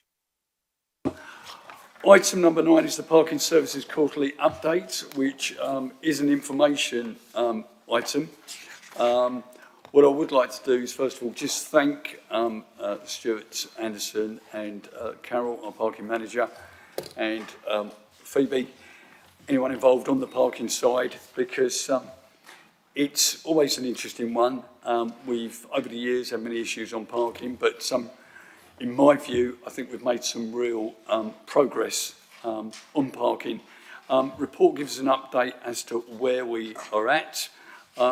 Just going to give a couple of updates on table 1 on the multi-storey car park. On the payment types, in your agenda, it does say cash and contactless. It is actually just contactless in the multi-storey car park, just so we're clear on that point. Okay. You'll see in the report we are aiming to move to ANPR and new ticket machines in William Hunter Way and Chatham Way, and there's work that's going to be done to the exit at William Hunter Way. So we'll have 2 lanes instead of 1, which means if you are turning right, you don't block up it completely for everyone who wants to turn left, because at the moment we've got the single lane there. So the 2 lanes will make a difference. It will be cash and contactless, so I think that's good news. At the moment, although we've got this work that needs to be done by Essex County Council, we are still on stream for October for the launch of the ANPR and the new ticket machines there. Very pleased that the new parking app came in last Thursday. This is the same parking app that we've got in the country parks in Weald and Thorndon. And as Mr Anderson tells me differently, we haven't had any adverse reaction to the change of the parking act. In fact, I've had some people contact me who use King George's who are delighted we've got a new parking app because it's a darn sight better than what we had there before. So I think that is very, very positive news. Further on in the report, you'll see that it mentions about enforcement. We have been enforcing at night and at weekends, and we have had contractors come in to do that work. They have issued a number of tickets. You see the details there, and I'm pleased to say that we have covered the cost of that enforcement. I work on the basis that regardless of when you park, if you should pay a fee, doesn't matter when you park, you should pay that fee. And just because it's at night and the weekends doesn't mean you should get away with it. We are going to keep the car parking enforcement up going until October. We're then going to review the situation regarding the car parks where we haven't got ANPR, such as King George's, Friars and Hunter, because there may still be a need for that, and we're going to be looking at that. Mr Anderson, is there anything you wish to add on what we've got? Thank you, Chair. No, I think you've covered everything I was going to say, so yeah, I think we're... Sorry, Mr Anderson. No, that's fine. Happy to take any questions. Okay, so open up to questions. Councillor Barrett. Thank you, Chair. Yeah, thank you very much for this report, an update as 5 of the 8 car parks are in Brentwood South. Very useful for me to get this information, although I'd actually say my residents probably don't use them that much because they live there. Apart from the permit scheme, so the season tickets for people that live in the area and haven't got parking. I was just going to ask a question on the use of the flexible permit scheme, of whether the ANPR would allow that to continue, or is it that there's not much uptake of that flexible scheme anyway? Trent. Thank you, Chair. Thank you, Councillor Barrett. So in terms of the ANPR system, yes, it will be able to recognise season ticket holders, so permit season ticket holders, and we can program it so that it can allow them in set days, etc. So we will still be able to do flexible permit. Same with the residence permit. We can actually limit the times that they're permitted into the car park.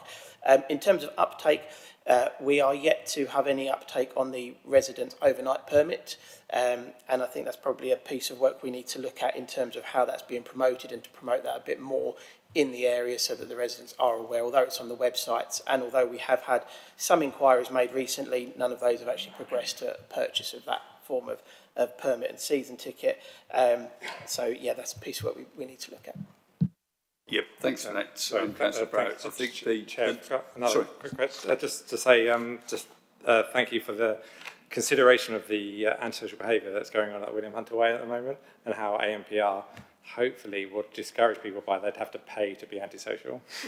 Let's see if that let's hope. Yeah, let's hope for this. Yeah. Yeah, can I just thank Councillor Barrett for raising those points, and Mr Anderson about the nighttime permit. That's something we are going to discuss further, because what's happened is a number of flats have now got people in them, particularly at the top of Weald Road. We've got residents now living in those flats where there is no parking as such, and we want to make sure that we've got that angle covered, because what we don't want it doing is going into other areas where other residents are allowed to park. So we will be looking at that point. Okay, I've got Councillor Bowe. Thank you, Chair. A couple of things. First of all, I think well done to the officers on the delivery of the multi-storey car park system. I think that's working very well. It's very robust. It looks like it's not going to get damaged too easily. Good luck if you do damage it, because you'll wreck your car. And I welcome, the other thing is I welcome, as I said at the previous meeting, the retention of the ability for some residents to use cash in certain places, particularly the elderly. I do think we need to be accessible to all of the community, and not just the ones who use their mobile phones a lot. And my question really was the upgrade to the machines, which will allow the use of card payments. When can we expect that to happen, please? Just roughly, what's the timeline? Okay, Mr Anderson, yeah, could you go first? Thank you, Chair. Thank you, Councillor. So we are actually due to meet with the provider of those systems tomorrow, and we are hoping to have a timeline period for those. We've obviously got October or September, October for go live for Chatham Way and William Hunter Way, which are the more complex ones. So we're just waiting on the timeline for the other sites, and then we can report that back to committee with a full programme. Yeah, just on that point, if we can go earlier with those new ticket machines in King George's, Friars and Hunter, we will, because that's obviously a benefit to residents being able to use contactless. I think it's going to make a massive difference to people. Obviously, officers are looking at the whole practicality side around of changing the machine, so we're probably going to have the old machine next to the new machine for a period of time, put a hood over it, etc., just as we have to change over. Obviously, we've got to do a complete relook at signage, and Mr Anderson's looking at that, and what signage we've got, making sure that's up to speed as well. So, sure. Could I just suggest, on the Hunter Avenue and the Friars Avenue car parks, it isn't always clear on a Sunday whether the person should actually request a ticket and leave it in their car. A lot of people are confused about that. If either we could either disable the tickets being issued on a Sunday, or put on the new signage whether they should or shouldn't, because obviously it only shows as 30 minutes if you push the button. Thank you. That is a good point, because the enforcement is taking place on a Sunday. Although it's free, it is taking place. So, Mr Anderson, if we could look at that, that'd be good. Councillor Poppy. Yeah, a couple of things really. I'm glad that Mr Anderson's learnt to use his computer and done this for us as an update. Control P. My question really is, given this is the Finance Committee, would it not be possible that we could have a look at what the revenues of the car parks are and the penalties and stuff like that? That this could be in here really, rather than just leaving it out. Yep, we are looking at KPIs. One of the problems we have, Mr Anderson will enlarge on it, is just the systems that we're using at the moment. As we go over to the new systems, it's going to make it a lot easier to do that KPI information. But Mr Anderson, if you want to clarify that point. Thank you, Chair. Yes, so we're currently using a reasonably outdated back office system that, if we wish to run a report for any number of parameters for the car parks, it will actually cost us £250 per report per car park to get that information. It's not something we can run ourselves. We actually have to request that from the contract provider, so it actually would work out considerably expensive to run those every time we wanted to report the KPIs.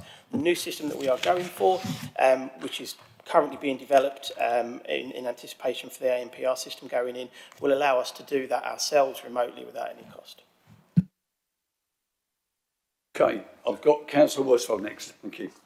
Thank you very much, Chair. Can I say how much appreciated in Shenfield the weekend and evening enforcement is in Friars Avenue and Hunter Avenue car parks, particularly when certain football clubs are playing at home, because prior to the, well, West Ham certainly, Arsenal to a lesser extent, we should be grateful. It's part of the huge success of the Elizabeth line, but it's a magnet for attracting people from quite a wide area of Essex into Shenfield to catch the train to Stratford or further on if they're going to support other clubs.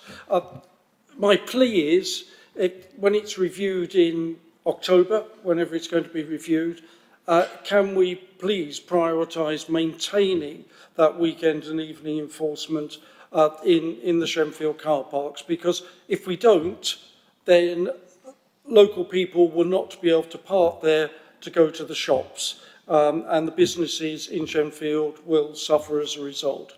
So please, can we give that some priority? Yep, Councillor Worsfold, we'll definitely look at that. That's a good point. Thank you. Councillor Parker. Thank you, Chair. A couple of questions, overlapping perhaps what other people have said. Excuse me. The top three on the report, multi-storey, William Hunt Way, Chatham Way, basically are more or less our biggest car parks, and they are pay as you leave. So one of my questions is that are we looking at our patrol officers doing more work in other areas, on other car parks, or would it be possible, because I know we can earn a lot of money from it, that they would be subbed out to SEP? I know they are already to a certain extent, but they have less work to do because it's pointless patrolling William Hunter Way and so forth, because you know, you pay when you leave. That's one of the questions. The other one is following along from my colleague, Councillor Poppy, is that it was also help, which we used to put the number of PCNs that we actually issued and the amount of money that we actually got back, which we seem to have dropped that now. We don't seem to have that anymore. And what Councillor Poppy said as well in relationship to the income from the car parks, I think it's a little bit more important now in terms of what our income is, because we are indulging in quite a large expenditure to upgrade the car parks. So it would, you know, I mean, when I was doing it, I mean, I knew how much we was getting from William Hunt Way. At one stage it was 1.6 million. I don't know actually how much it was costing to do the work on it. Now that seems to be encompassed in all our accounts and we don't get a breakdown on it. So that would be most helpful. And one moan actually, it's not unusual. It's a silly one. We spend our time arguing about bike racks and so on and so forth, and how many we need, etc.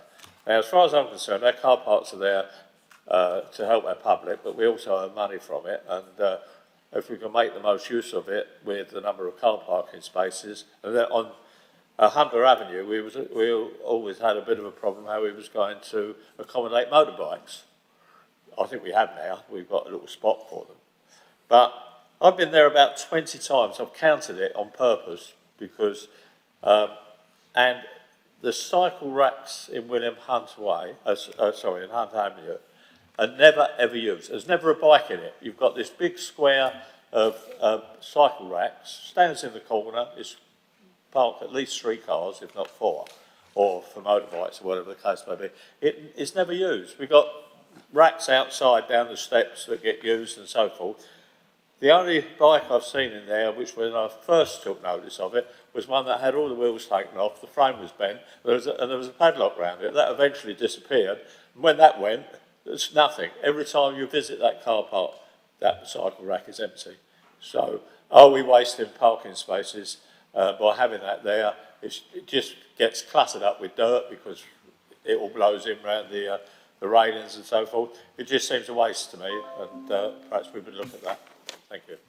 Okay, thanks, Councillor Parker. Yeah, we certainly will look at that rack. Again, you probably remember it used to be covered.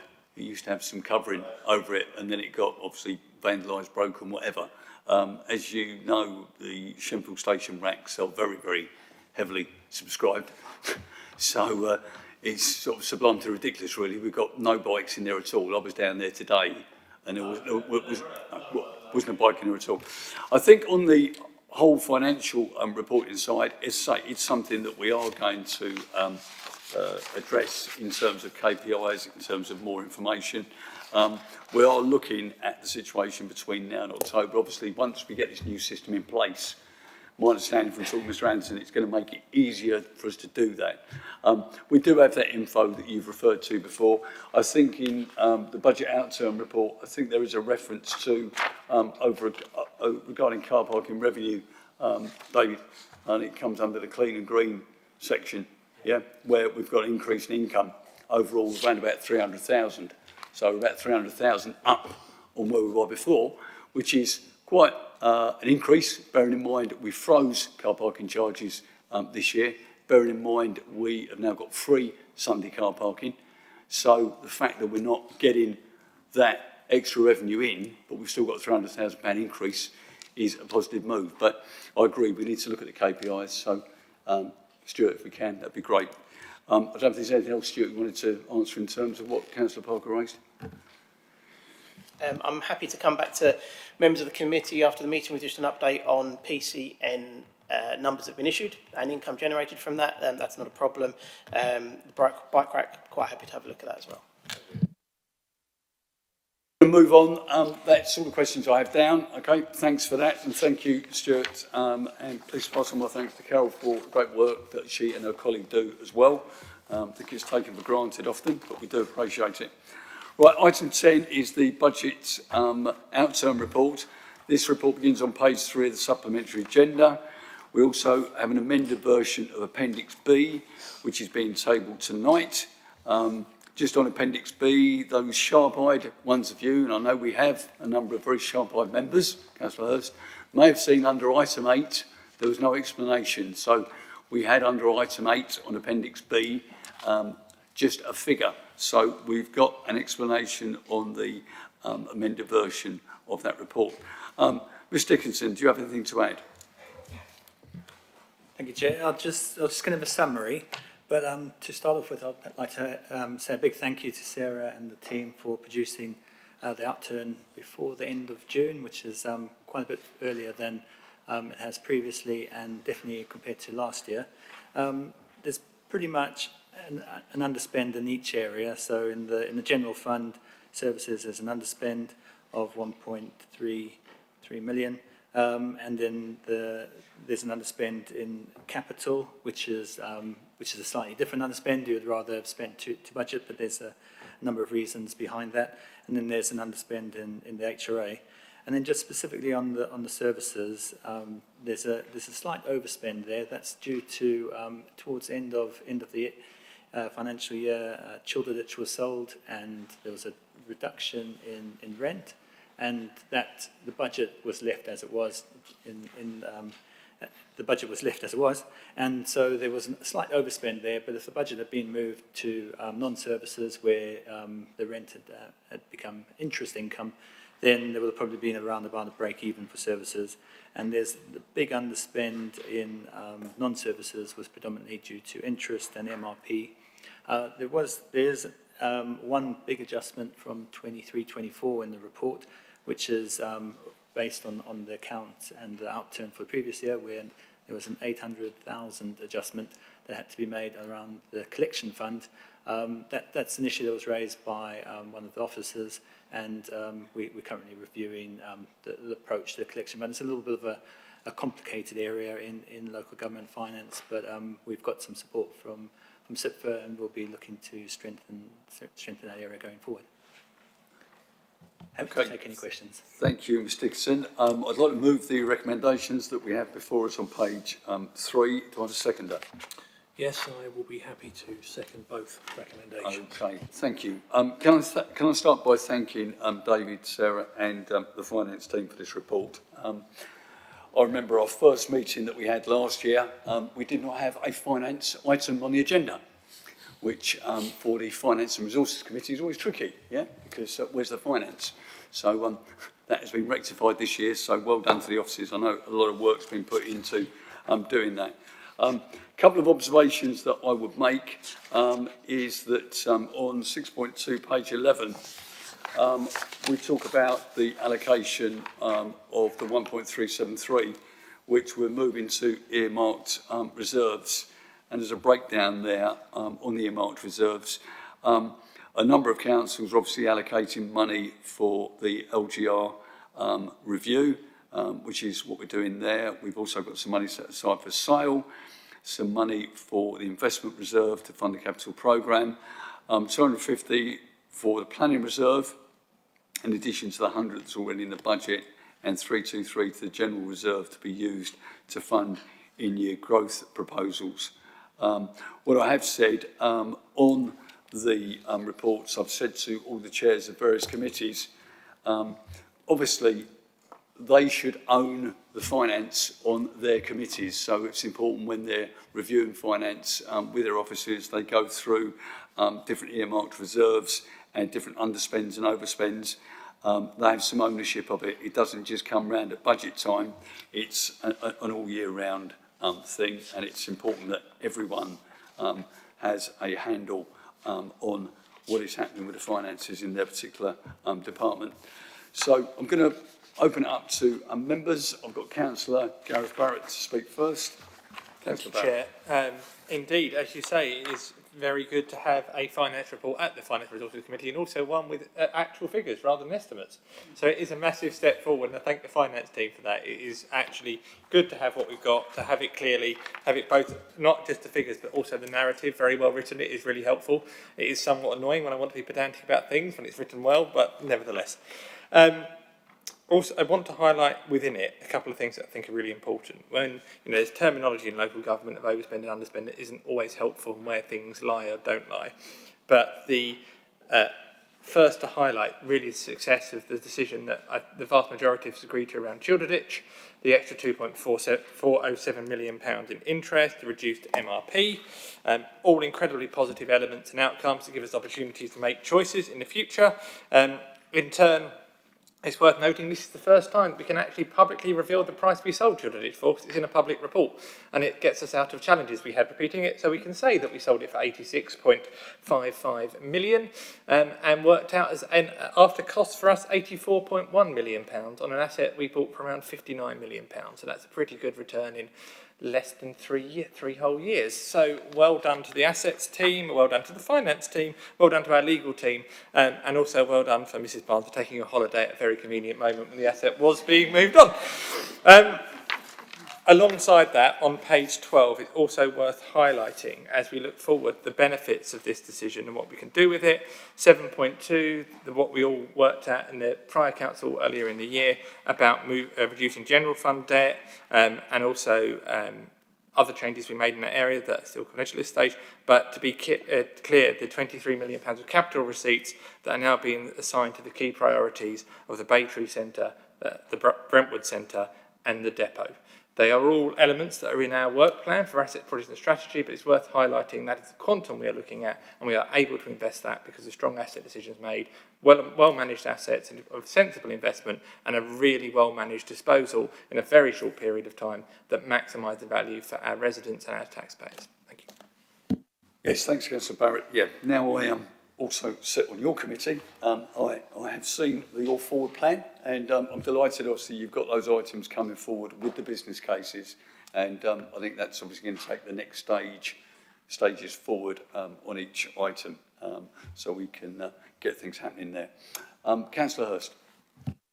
Yeah, thank you very much, Chair, and I'd just like to echo some of the comments that Councillor Barrett made about being delighted both with the return made on Childerditch and indeed with the fact that we have a finance report in front of us which is so clear and informative.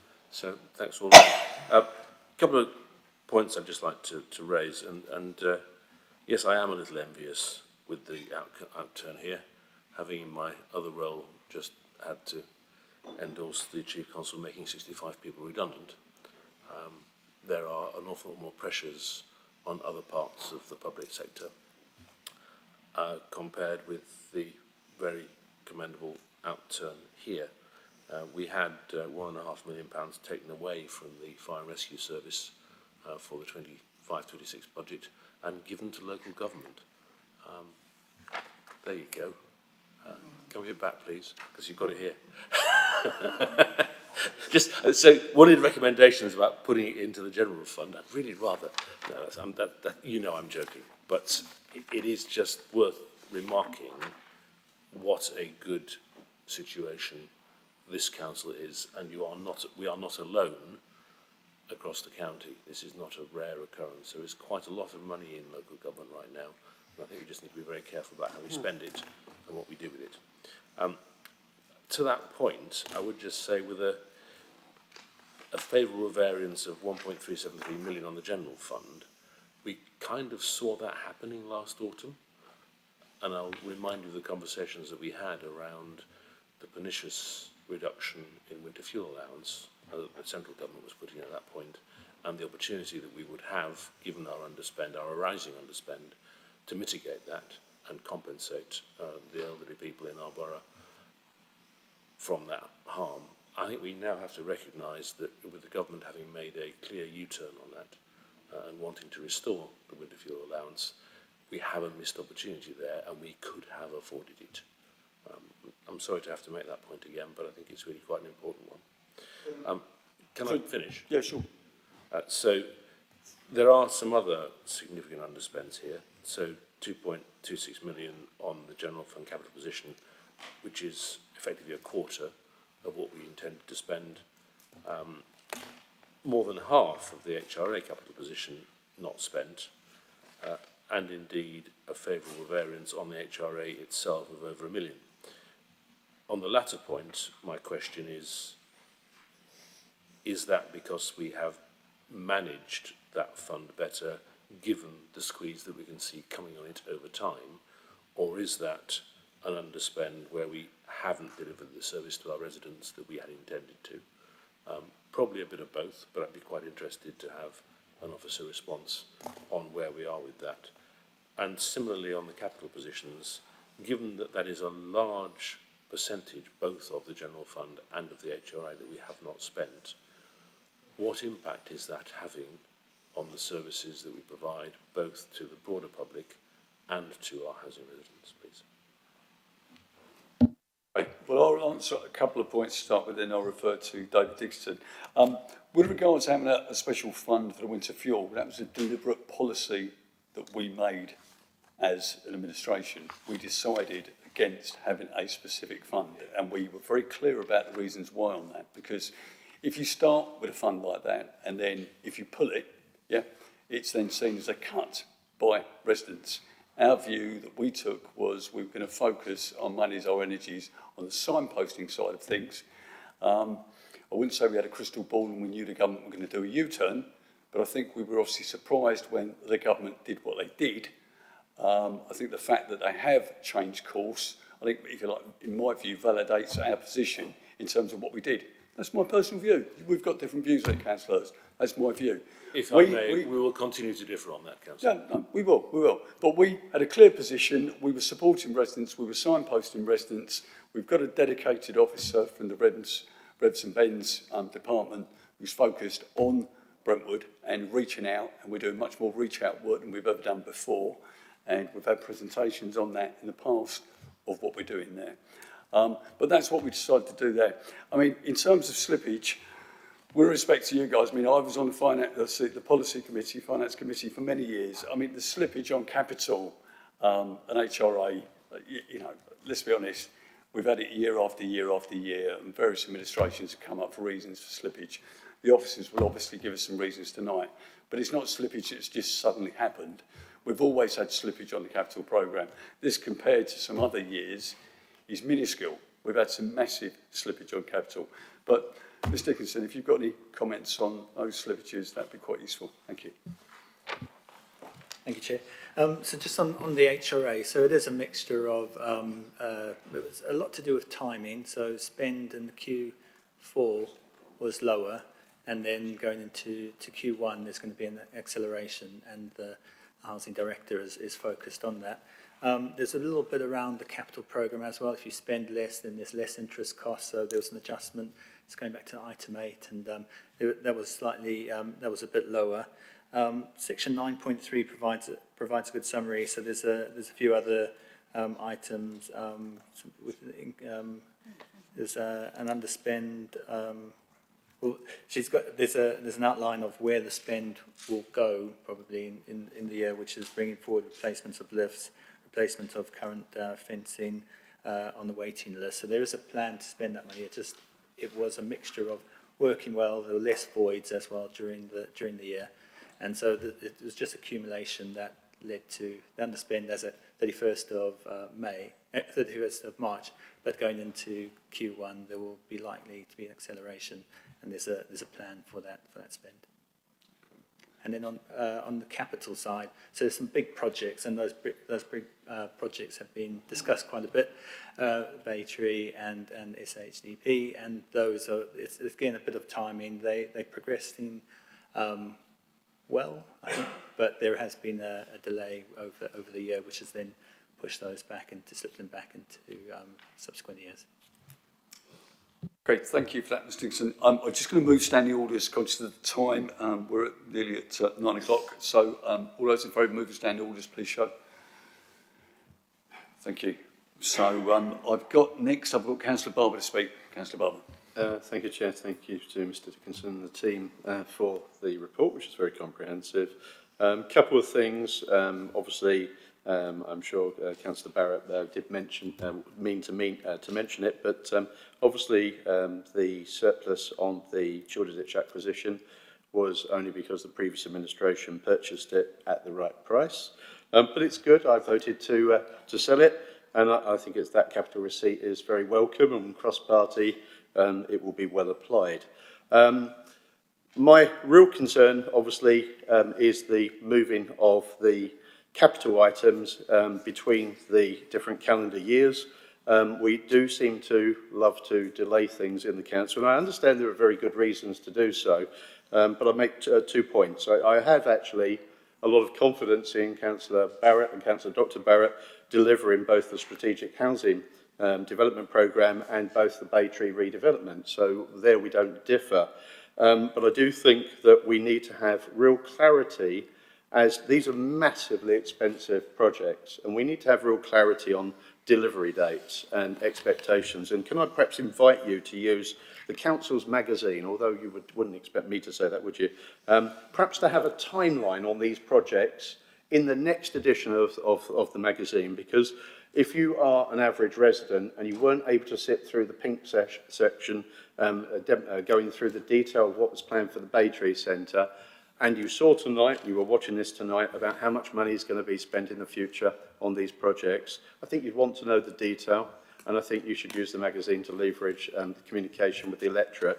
And I think cross-party, hopefully we can work together to deliver those big projects and conclude them during the timeline of this council's existence, because it really would be good to get them more or less completed or well underway by the time that unitary authorities come along.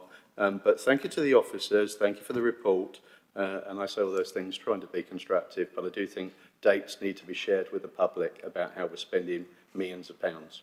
Thank you.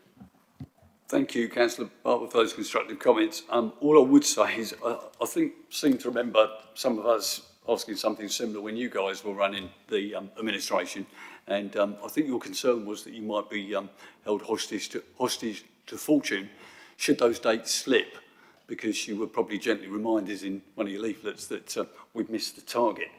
So it's very difficult sometimes with timescales, as we all know, because we've all had slippage on capital programme. We've had slippage on the HRA.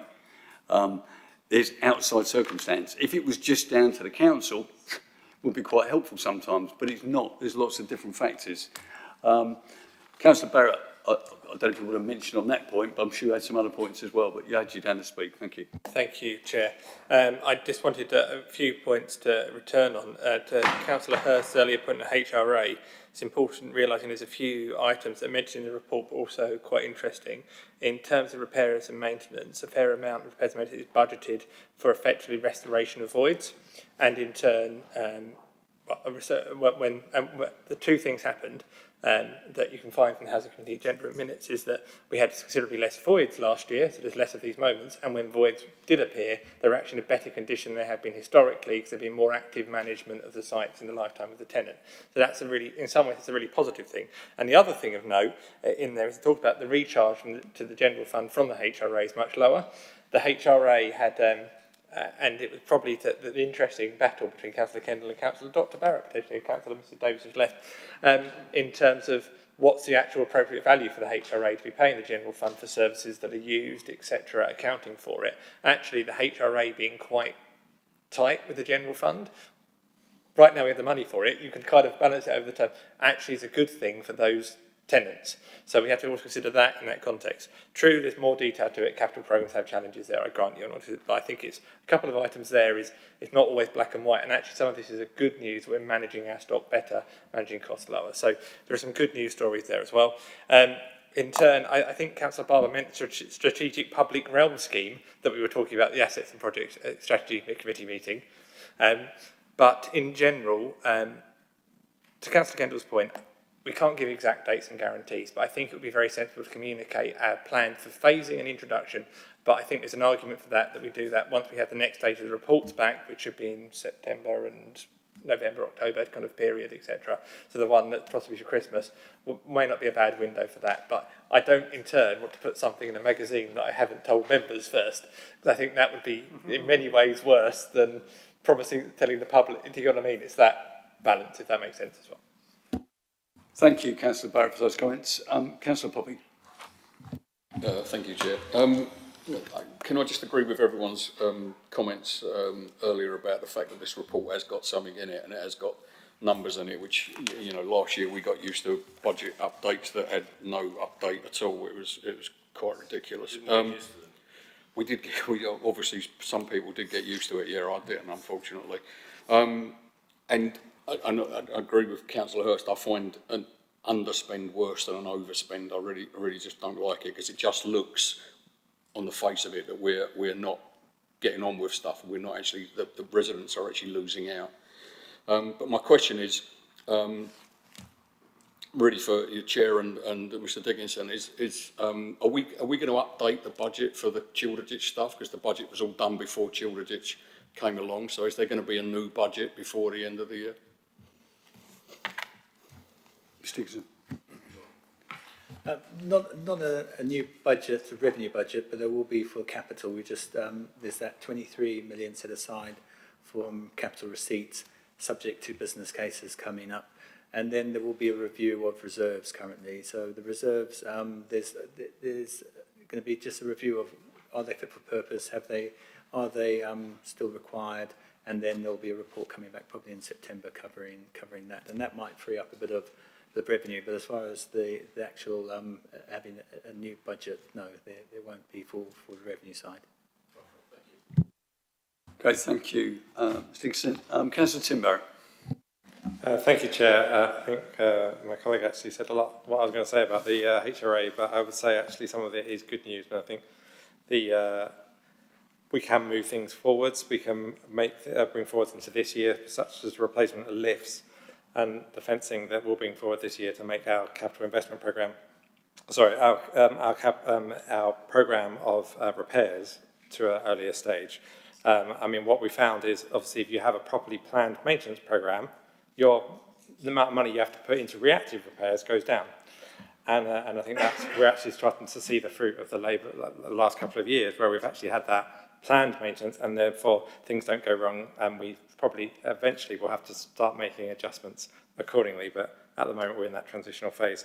So I am glad to see that those things are coming together, and that we're more accurately getting the right charges from the general fund to the HRA. Also, I guess in the capital programme, we all know what the underspend is, or the slippage is in the SHDP and Brookfield Close. We are in advanced negotiations with Homes England, and I very much hope that we will be able to do groundbreaking very soon. But thank you. Okay, thanks, Councillor Tim Barrett. I've moved the recommendation. I've had a second. I'm going to move to the vote now. Everyone down who's asked to speak has spoken. All those in favour, please show. Okay.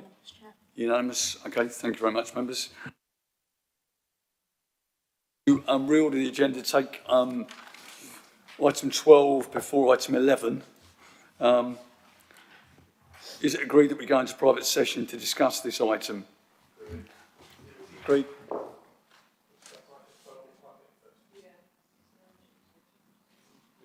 You should have said there's no urgent business. Well, I've got no items of urgent business, but it was on my briefing notes, yeah. Okay, so we've got the item 11, which is the update. Councillor